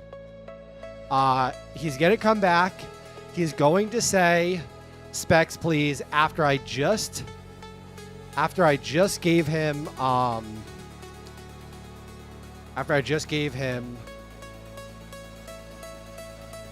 timeout. He's going to come back after the timeout. We all know what's going to happen. He's going to say, specs, please. And then I'm going to enact permaban Noctra. I will have to enact permaban Notre. Good night, good night, good night. There's a plugin to run Codex in Fable. Oh. Most transcription models support tons of languages. You would need to translate it so it picks up the commands. Max say, I can't say it. Oh, Quiero frijoles. Rawr. Rawr. Mucho gusto. Neo, what is up? How are you? What's up? What's up? What's up? Expose the canvas to other agent tools such as Codex Desktop, where we say open an agent in X canvas to wow. Wow. That's not a bad idea. That's not a bad idea at all. How long is the timeout though? It's 10 minutes. It's 10 minutes. Open a Claude Code agent. Your Claude coding agent is open and ready. What do you want them to tackle first? Send a prompt over to Sky. I want you to take a look at our code base and figure out how difficult it would be to expose the MCP server inside of Canvas to, let's say, the Codex app or the Claude desktop app, and have it be controlled from an external source. So inside of the Codex app, somebody could say, open 4 Claude Code agents inside of this canvas and have them work on XYZ thing. And give me an ultra brief, non-technical response, please. Talk to me like I'm an idiot. Okay, let me pass that along to Sky exactly as you said it. Sky has it and is working on a simple, plain English answer for you. Okay, fire up a Codex agent. A Codex agent is up. What would you like them to focus on? I want you to prompt Marshall right now to send this plan over to Rubble, get his input, and then summarize the findings here in this agent window. Got it. I'll pass it along to Marshall exactly as you said. Marshall has the instruction and will coordinate with Rubble, then report back in that window. Sky finished their run and the output has settled. Want me to summarize what they found, or? No, I don't. I want you to open one more Claude Code agent. Rocky is up and ready to follow your lead. What would you like them to do first? I want you to summarize Sky's response. All right. Let me check Sky's output and pull out a quick summary for you. Sky's takeaway is basically, it's easy on the same Mac. There's already a small remote control program that outside apps can call, and they just need a tiny config change, like a few lines to point to it. Then commands like open 4 agents would work. The caveats are that CNVS has to be running, it only works locally for safety, and turning it into a polished connect feature would take a day or 2. A quick manual test could be done in minutes. Okay, go to sleep.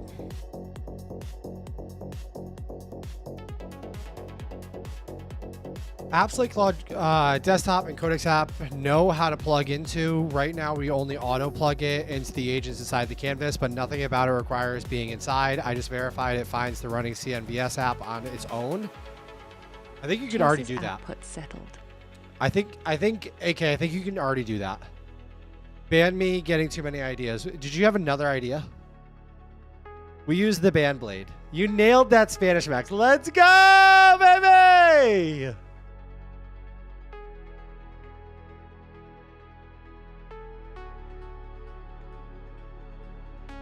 It would be trivial. Most models support tons of languages. All right. Well, we're gonna get multi-language fired up, and it's going to be a exponential increase of the available customer base. Max is discriminating against Windows users class action lawsuit. I just know that all of you guys would improve your life in every way if you got on a Mac computer. And so I'm kind of like by default forcing you guys into improving your life in every way. We need to ban the fucking guy who didn't make Canvas for Windows. Whoa! Wait a second. Guys, I don't think we get Kimmy K3 today. I don't think we do either. I don't think that we do either. Imagine being a live streamer and having your whole day planned around using Kimmy K3 and making a YouTube video tonight after stream on Kimmy K3 and then having it not come out. Could you imagine that?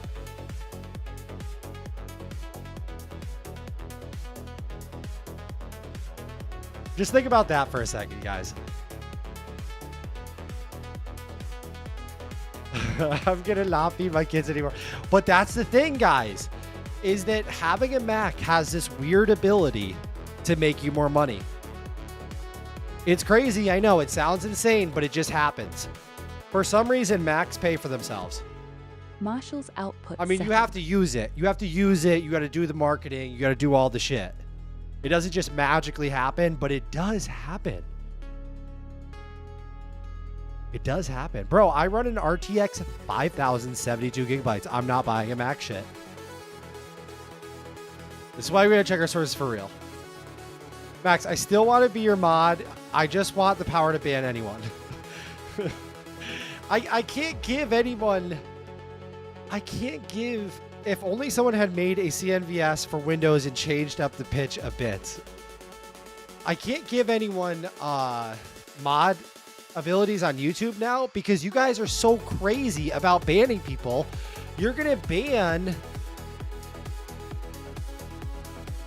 You guys are going to be banning people like insane.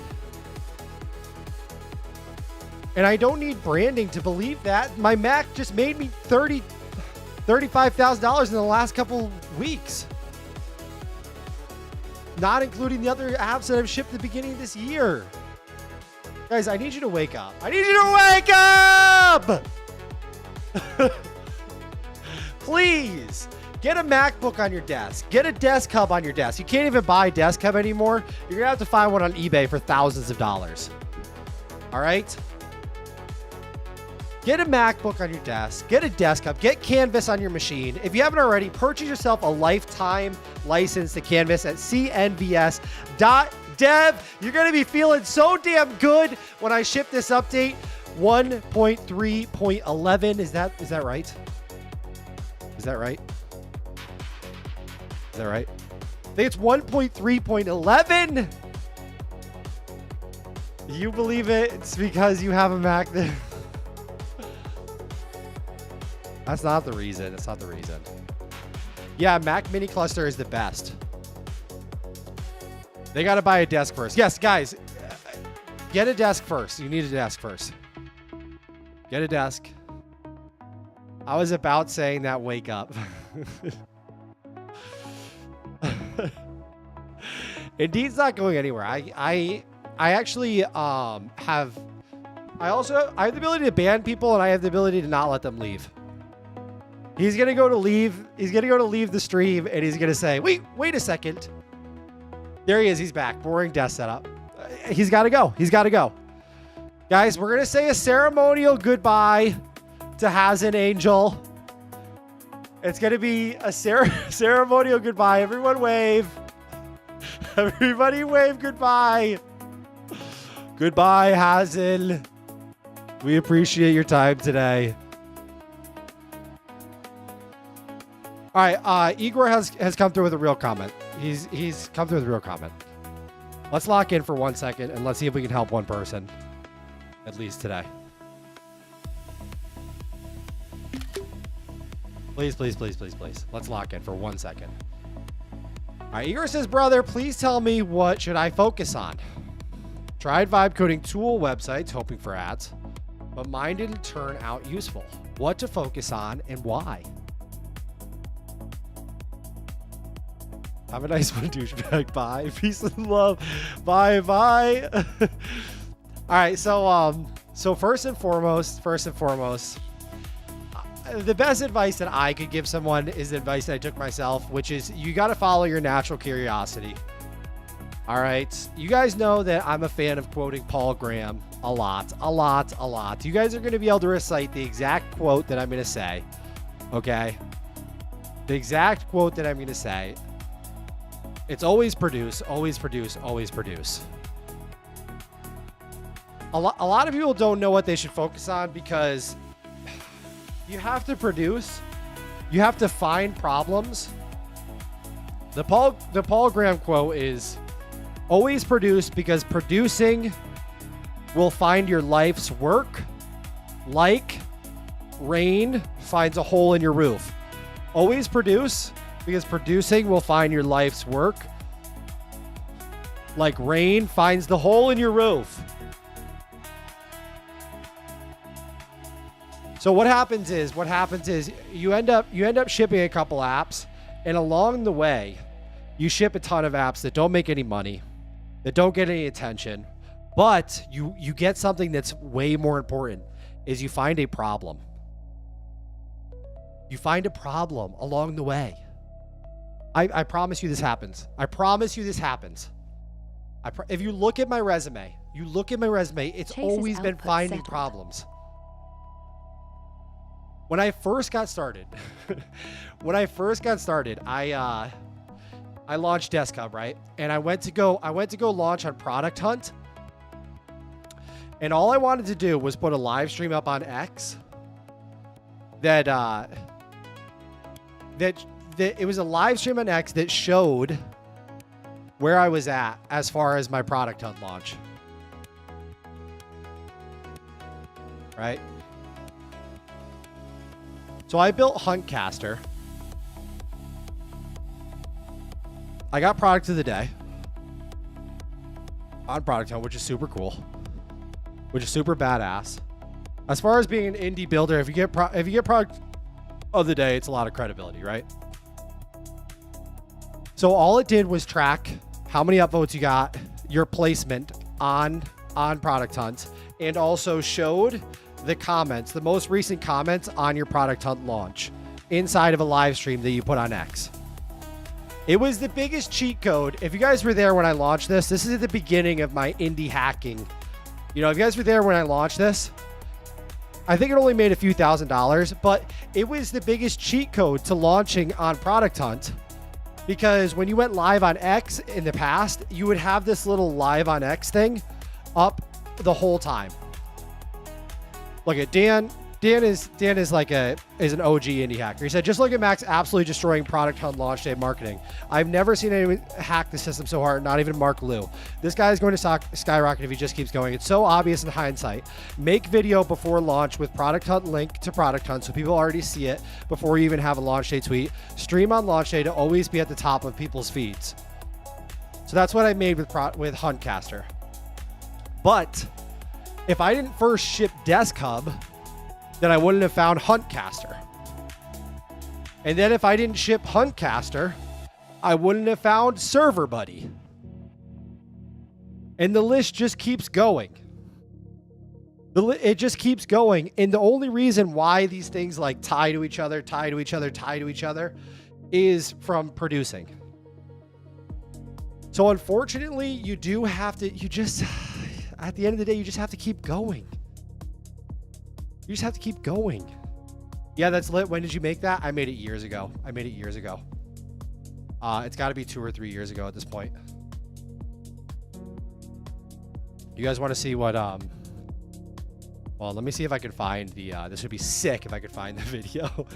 Hold on.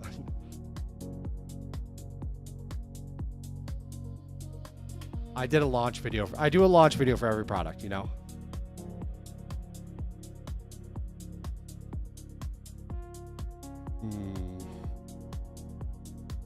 Chase's output settled.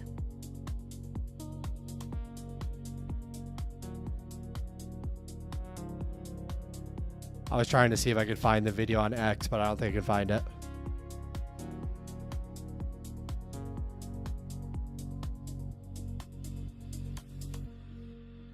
Oh, that's so annoying.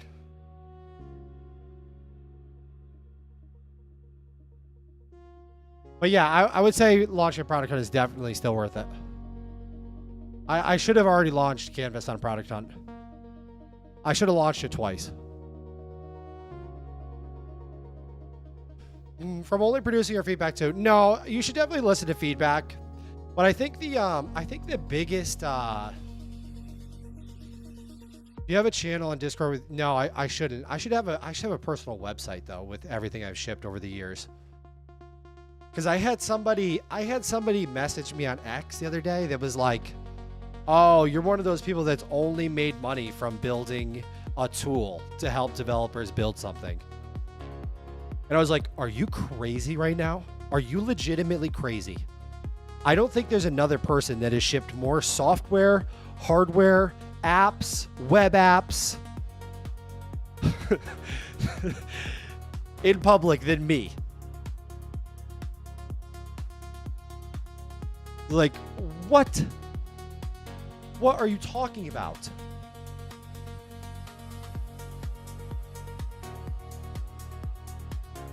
We'll have to I'll have to put together a personal website that walks through like all the products I've launched and like all the marketing videos I've made for them, and you know how much or how little revenue each has generated.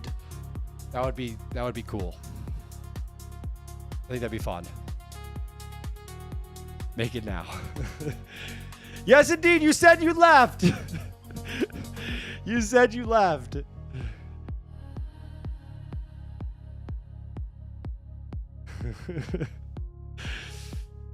Humble. Humble. He's not. He is not a troll. He's not a troll. Okay. Did this make a plan? Let's make a plan or not. Done. One logistic note first. Hold on. The verdict, rework, architecture endorsed, scope, and estimated rejected. What it endorsed, the core call, don't clone the English grammar per language. Keep it as the English fast lane and route non-English straight to the LLM resolver. No, that's not a good idea. That's not a good idea at all. That's a bad idea. Wait. That's a bad idea, isn't it?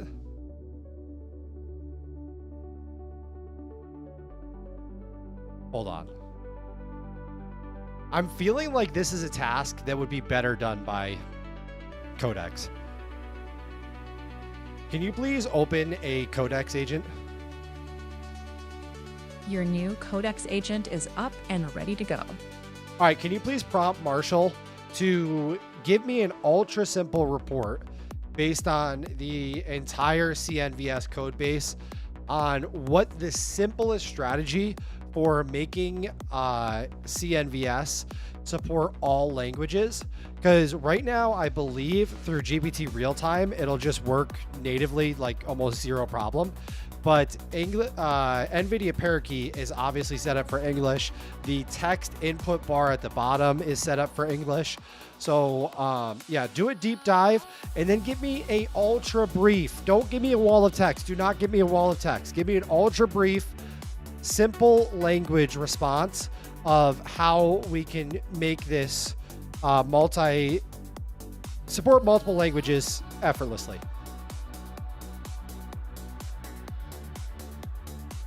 Marshall's on it and digging into the code base. Awesome.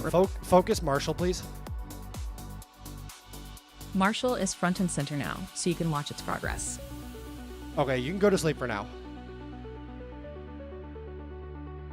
Apps Creative, I love you. You kill it. I mean, you kill it all day. It's unbelievable. 100 friends in here. Yay! Let's go! She's back. She's back. Oh, doggies are good. It's time to let them out. Oh, Slop Enjoyer knows right away. Slop Enjoyer knows right away. I'm gonna have to hire a person.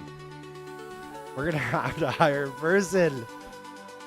What's the voice thing he's using? So the voice I'm using is GPT Realtime inside of my own Mac OS app that I've built called CNVS. It's an agentic development environment that allows you to orchestrate multiple agents on multiple canvases. So it has GPT Realtime for that conversational voice that you just heard, but it also has NVIDIA Parakeet running locally, which is nice because then it doesn't use any API, nothing. It runs fully local on your computer. And that's nice because obviously with GPT Realtime, it costs money to have those back and forth conversations like that. NVIDIA Parakeet, fully on the computer, no API, no money spent, comes fully set up with the app. Well, I have it in the max fusion mode, which is nice because then I have one keybind to activate NVIDIA Parakeet, which commands will fire in less than 300 milliseconds. I have one command to start the NVIDIA Parakeet, and then I have a third command that lets me do straight up dictation, which is the same as Whisperflow. So if I zoom in over here, I'm testing dictation mode. See how I just wrote I'm testing dictation mode? That's dictation mode right there. But I could also do, Rocky, how are you today? Sent to Rocky. And so then that automatically sends the prompt to the agent. And then the third way, hey, are you there? Yep, I'm here. Rocky just finished on this canvas. Want me to summarize what it produced, or should I help point it to the next task? No, could you please close Rocky? Rocky's closed. And can you also reorganize the canvas? Everything's tidied into a clean layout. You should have a nice, orderly grid to work from now. Go to sleep.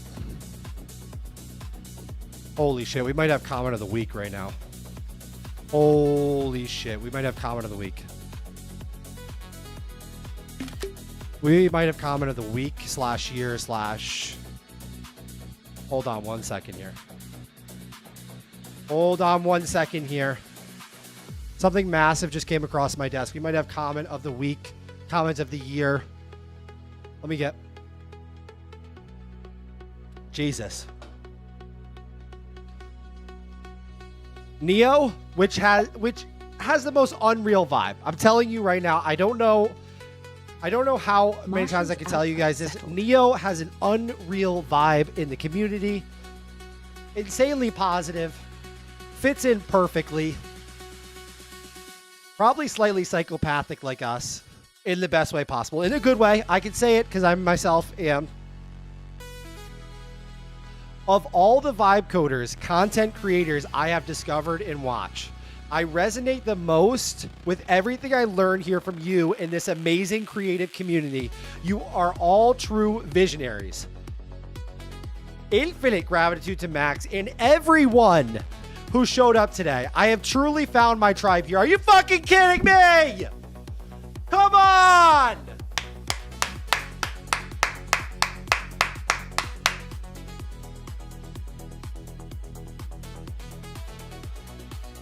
What do you want more than that?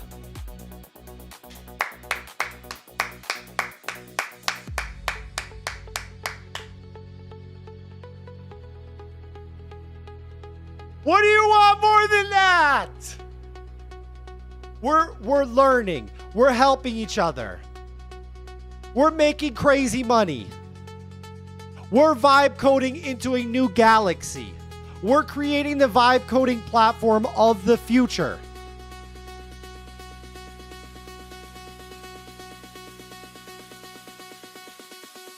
Wow. Wow. W Neo. Absolute W Neo. Big Fat Johnny says 2 rules. First rule, don't send feed in Discord. Second rule, no asking about Canvas and Windows.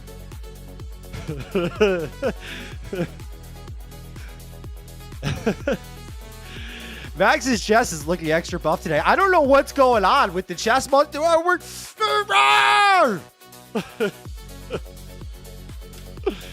Let's go, baby. Thank you. Let's lock in. It's because he's lactating. Excellent. He's swollen. Great news. Good Lord in heaven. All right, guys.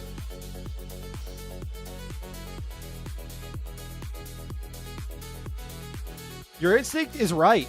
Multilingual control is a small change. Fully translating the UI is separate.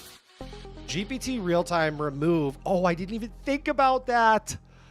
I'm such an idiot sometimes. This whole time, I've just been thinking about the fact that we need to... Oh, my God. You guys have been too, though. I can tell by what you guys have been commenting. You've been thinking the same thing. Is that not only does the speech to text the canvas control have to work for multiple languages. But the UI has to be in that language.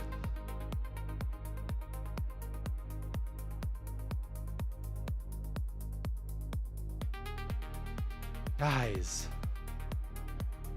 Guys. What are we gonna do? What are we gonna do?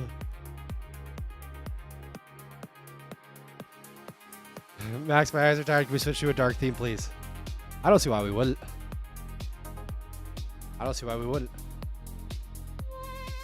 If I could find the setting in the own app that I created.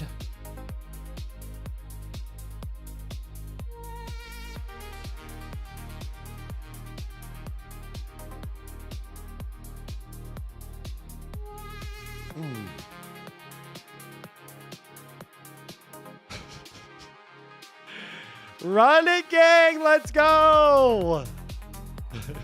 Our tits are jacked. Okay.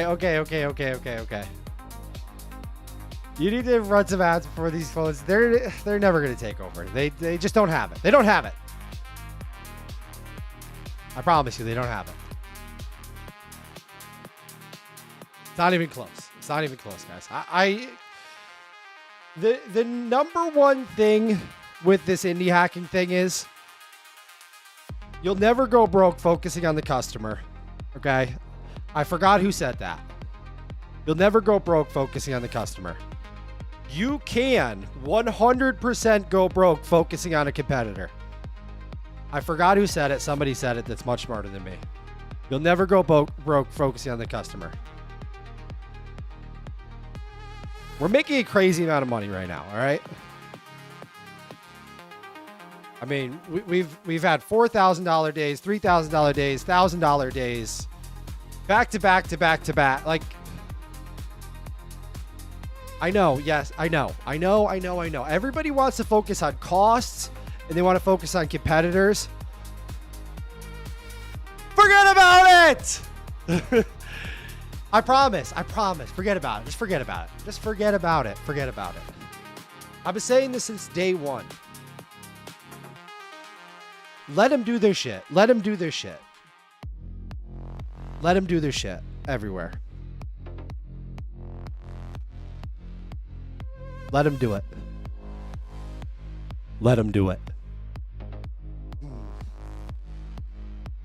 What if you had $15,000 days? We're going to.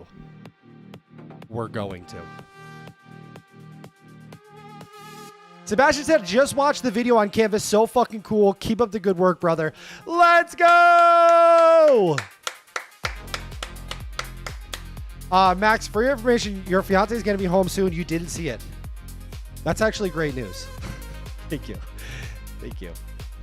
That's fantastic news. Didn't Gandhi say that? I think Gandhi did say that. I'm filled with quotes lately, guys. Just so you know, I'm filled with quotes today. It's going to be stunning. What this all boils down to, guys, is don't focus on the competitor. Focus on heading over to cnvs.dev and purchasing yourself a lifetime license of the agentic development environment of the future. macOS app built in Swift from the ground up. All right, don't focus about the competitors. Just focus on heading over there and helping your man on his mission to buy his family a house. When are you shipping the mug to me? Oh, we do need a mug update. We need a mug update so bad. For those of you that were not here for the late night vibe coding stream the other night, my fiance threw, the word is throwing, inside pottery. There's a pottery studio behind me back there, a very small one with a wheel. It's called a wheel that you throw pottery on. She threw an Unreal mug. Okay, nice and big, so you can have a huge coffee in there, get fully psychotic out of your mind. We're going to be giving it away in the Discord community. I believe she dropped it off at the place that does the initial firing. Remember, it gets fired once, okay? That's the initial firing. Then it gets glazed. It gets fired a second time with the glaze on it. And it becomes a beautiful $100 plus mug that you'll be getting if you join the giveaway inside the Discord. And I'm going to drop the link to the Discord right here. Holy shit, there she is right there. Hold on. She says, after it gets bisque fired. Guys, first of all, this is the mother of my children here, okay? Massive W for her. Very supportive of me, the Blade fan, everything we have going on. Massive W from her. Okay. After it's getting bisque fired right now, okay? It's getting lobster bisque fired right now. All right. Then after it gets bisque fired, I have to glaze it. Then I have to... Hold on. After it gets bisque fired, then I have to glaze it. Then I have to fire it again. And then I have to hot water test it. Guys, for those of you that don't realize, a handcrafted mug is like sometimes a month-long process. Like, obviously you can do many of them. You can do many of them at once. So you could fire like 100 or something like that at once. But what I didn't realize is that, like, when you get an actual handcrafted mug or piece of pottery that somebody throws, right? They go and find a clay. There's all these different types of clays, right? Some are heavy, some have speckles, some. It is an insane process. First of all, the throwing process is crazy. It's a spinning wheel. You're using your hands. You're molding this thing right in front of you. Then there's multiple levels of firing and glazing, and it's unbelievable. It's unbelievable, guys. W Queen Blade with Max's swollen chest. Excellent. Zaryan says, if you watch Max long enough, your own chest is going to get swole. And that's what I've learned today, and you might as well end up buying your family a house as well. Let's go. Let's go. I got kicked out of my freshman year art class for creating a rather inappropriate shaped object and putting it in the kiln. It was really realistic too. Nothing surprises me less, Johnny. Let the master craft you, fire you, and glaze you. Jesus.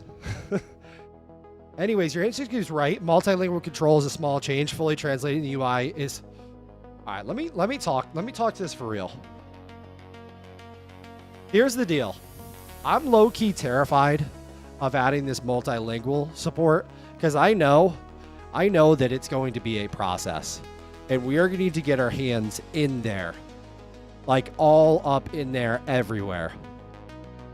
I have a current update that needs to get shipped out today by the end of day. I would like to get started on this multilingual support, but I also would not like to mess up this update that is going to be shipped by the end of day today. And I also don't want to just mess up the app in general. Help me out here. I don't know if we need to use a work tree or if we need to, which I don't want to do. I like just working on main and gating stuff behind flags. That is definitely my preferred workflow. But I need you to talk to me like I'm one of your pros, and we are solving this issue together, me and you, figuring out how we can bring Canvas from an English-only platform to the absolute masses. So my folks that are across the pond can also enjoy all the insane power of going from zero to profitable revenue-generating app at light speed in an inspiring canvas. Just a generally beautiful place to work. Be ultra brief in your response, please.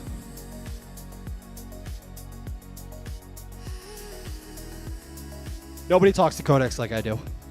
Not a single person talks to Codex like I do.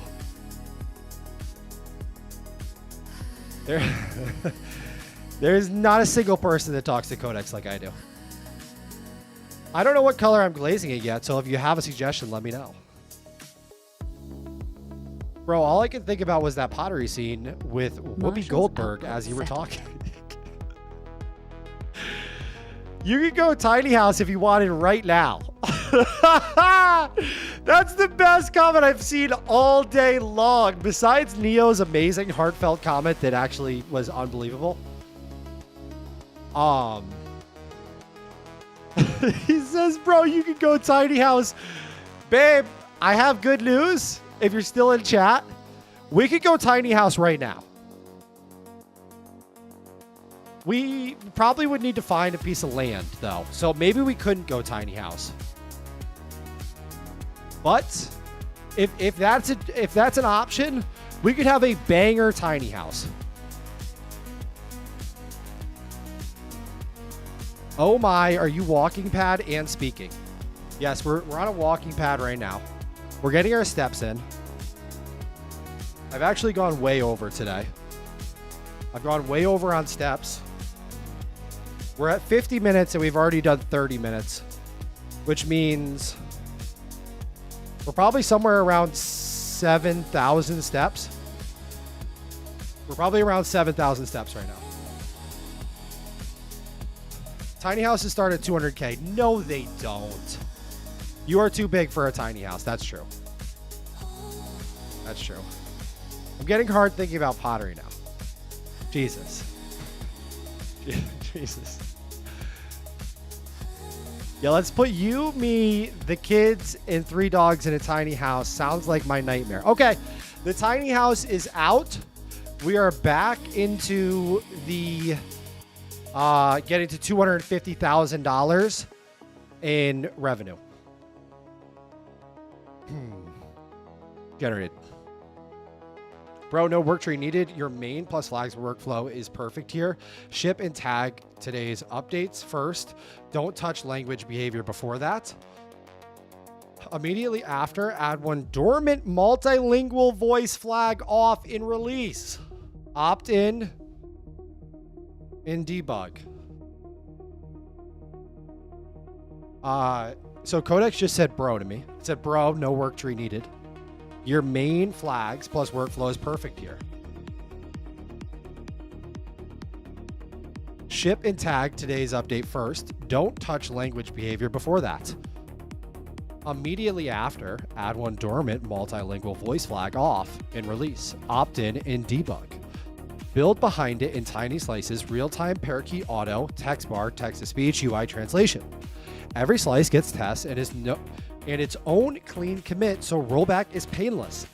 English remains the untouched default, while multilingual passes real language testing.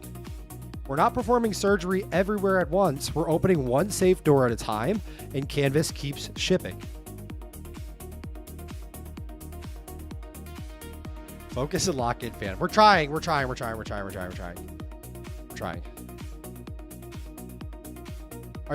you planning to make all that revenue with just one app? I think that it's possible, yes. We've done over 34K in like the past month-ish with one app. All right, I have other apps that make money, but I think it's possible. I think it's totally possible.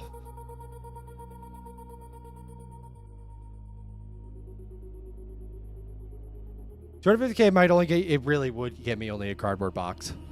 We really are a lot closer to needing 500K, but what I'm thinking with 250K is we're not going to be paying for the house outright, the entire house.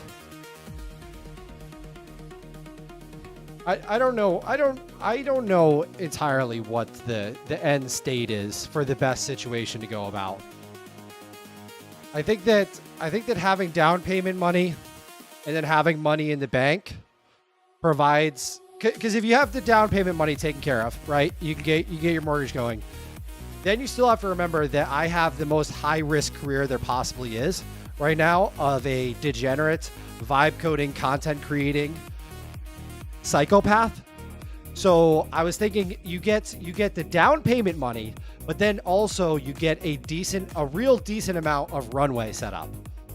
And then you're golden. then you're golden.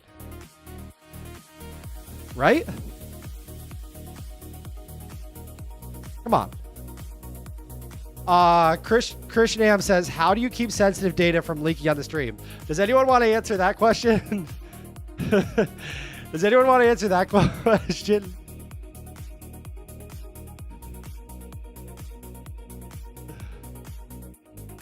Does anyone want to answer that? He doesn't. He doesn't. He does not. He does not. The answer to that question is I do not, and I have leaked API keys many times.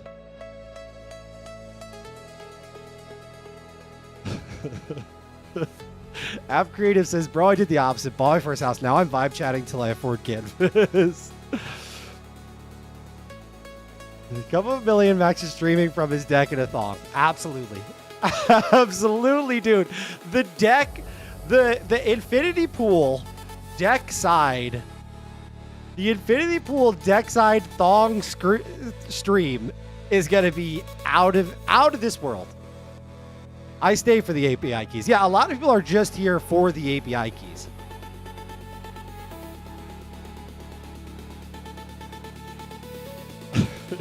To stop leaks, you literally just try, which Max doesn't because he seems to like the excitement. I honestly do try. All right, so...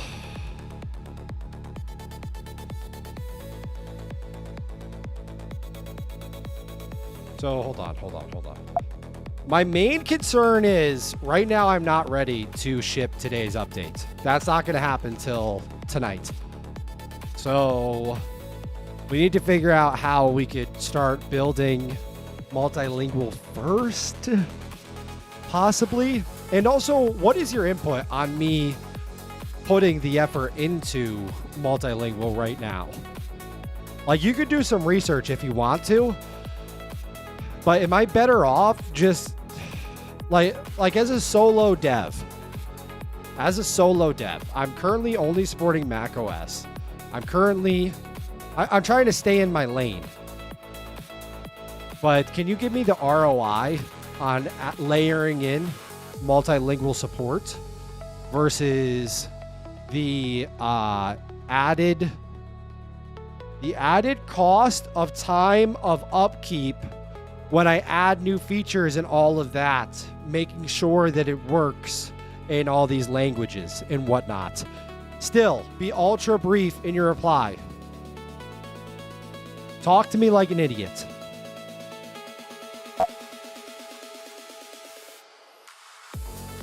Where? Oh, we're so cooked today.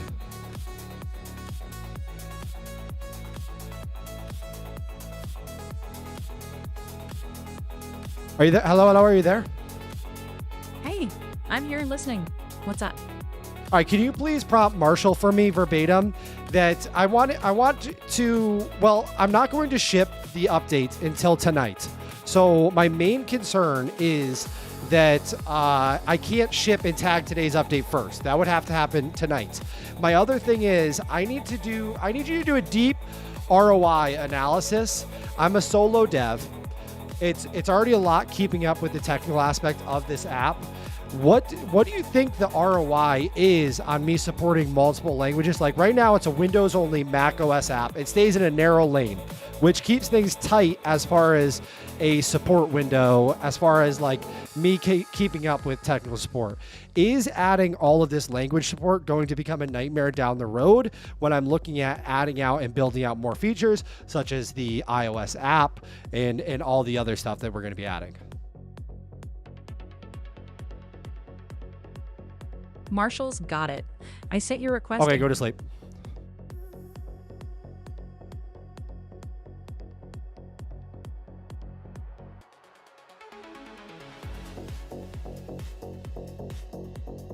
You really don't have enough time to do damage. If it does, I've tried and it's always too fast. Not to max though. I don't know what that means. I'm just here for the good vibes and the popcorn Max provides. Yes, there is popcorn, guys. If you'd like to grab some popcorn, there's protein bars. And also, if you need to wake up, grab a double shot of espresso, please. There's a protein cold foam on the top. The gritty texture you're feeling is we put 5 grams of creatine in every double shot of espresso and also electrolytes. I'm trying to keep you guys awake. I don't know what to tell you. I mean, we got a lot going on. We're trying to ship apps. We're trying to make some money on the internet. We're trying to buy trying to buy our family a house. Actually, Johnny's saying he didn't make any protein cold foam today. All right, so we might be out on that. Guys, what if you added somebody else to help with technical side of things like John? That's my nightmare. That's my nightmare. All right. McCaleb Second says, I get what he's making, but what app is he using to make it? Or am I misunderstanding something? So I'm actually, no, it is a little bit confusing. I am making Canvas, CNVS, with Canvas. So right now you are looking at CNVS, you're looking at Canvas. Right now we're in a very dark theme, so might be kind of hard to see. Everybody shield your eyes for a second. Close your eyes. We're going to turn it on a light mode theme. So we have all of our agents inside here, fully voice controlled with GPT real time or NVIDIA Parakeet locally. It's got Hermes, it's got a music player, it's got remote canvases that live in the cloud. So you can have remote agents fully in the cloud. It's got a cross-agent memory system, an MCP server, and a CLI. So they can control each other, spawn each other, prompt each other, and work off the same memory system. It's really nice because we have Fable 5. Delegating work out to multiple Grok 4.5 agents is a typical workflow that we've done. Marshall's output settled. All right. It says, bro, blunt verdict.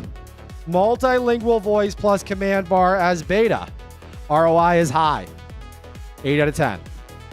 Build localization ready plumbing. High. 9 out of 10.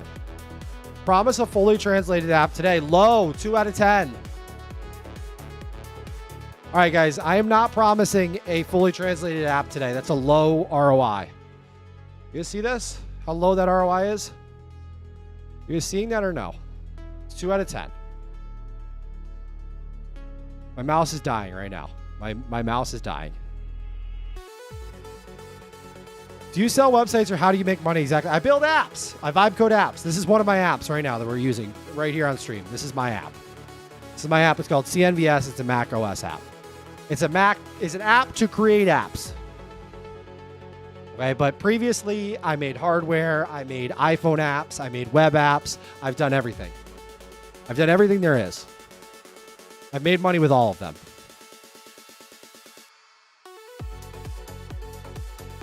Dealing with the craziest old lady. Please let the dogs out. Sorry, babe. All right. That's fine. My earbuds are dying, bro. My mouse is dying. My mouse is red and it's dying. Do you sell these apps? Yes, I do sell these apps. So this app that I'm working on right now is available at cnvs.dev. Go grab yourself a lifetime license. They told Jeff Bezos selling books online would be low ROI too. Oh my God. Oh my God. All right, guys. All right, my people. So my mouse is dying. My mouse is dying. We're gonna leave off there today. We made it to 4 hours. I got to film a YouTube video tonight. I have to film a YouTube video tonight. I don't know what it's going to be on because we didn't get Kimmy K3, and that's what my YouTube video last night was supposed to be on Kimmy K3. I said, you know what? I'll wait till tomorrow to film it. So I don't know. We got to figure out what's hype right now. It's going to be on the Codex deck. I don't think I can make a YouTube video on that. But how do you sell them, though? If you go to cnvs.dev, you can check it out. I sell it right there. There's a buy button. Listen, my people. You're unbelievable. You're unbelievable. You're unbelievable.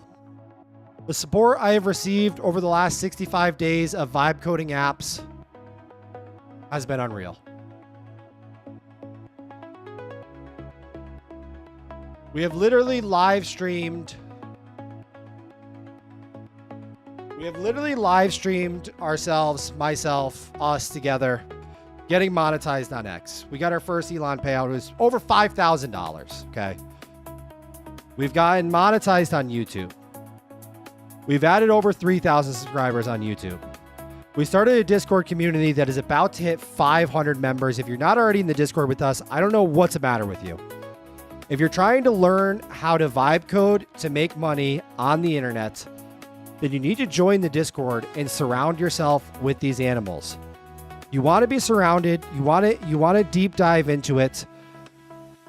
If you feel like you're behind in AI, the way that you get ahead is by surrounding yourself with a community that's actually doing the thing at a high level. Okay? If you haven't subscribed to the channel already, please subscribe to the channel. Please hit the notification bell. We've gone from streaming to 3 people to over 100 people pretty regularly. Elon Musk shared our video yesterday. All right, Elon Musk's little paws on his iPhone. We're watching the video we made, and he said, dude, this is a fire video, and retweeted it. Okay, go on X and check it out. The shit blows my mind. They say trajectory and momentum is one of the most important things. And the momentum and trajectory we have behind us in this community is unlike anything on the internet right now. Okay? In just a few months' time, we will be having a celebratory stream of purchasing a new home for our family. We will be having a celebratory stream of putting the YouTube silver plaque on the wall of the office. We will be having a celebratory stream of one of the members in our Discord community making their first $100,000 in under 1 month.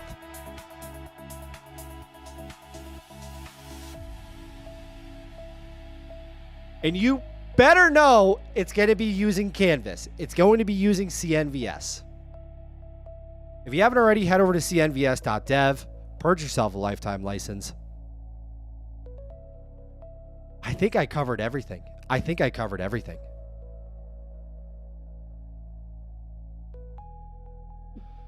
Emoti with the super chat. Thanks, man. Really appreciate what you're doing. Thank you so much. Bro has Conor McGregor levels of manifestation. Absolutely. And I'm going to lose my mind just like him also. Once I make it, I fully plan on losing my mind. All right. Thank you, Sarab. When people go to submit user feedback within Canvas app, can we add this quote? Ask not what Canvas can do for you. Ask what you can do for Canvas. John. We also have a mug giveaway very soon. He copied your link and embedded it in his post. Didn't just press the retweet. He really did. He really did. The whole video was about Canvas almost. It was about Grok 4.5, but it was all inside of our app Canvas. So Elon retweeted Canvas, really. All right. Thank you, Big Bad Johnny. Thank you, Smelly Deli. Thank you, Shaq. Thank you, OMZ. I don't know if I'm pronouncing that right. Thank you, OEM. I appreciate it. I hope everything's good in Germany. Zuka, how the frick did you earn $36,000? By making Canvas, by making CNVS. It's the agentic development environment of the future. It's gone viral for that reason. People bring it into their office, and the rest of the office buys it. Neo, thank you so much. Grateful for you, Max and Blade Fam. Thank you for all being present and showing up today. Unbelievable. We had a killer stream today. The Zarion, thank you so much. Emoti, thank you so much for the super chat. Unbelievable. Appreciate it. It means the world.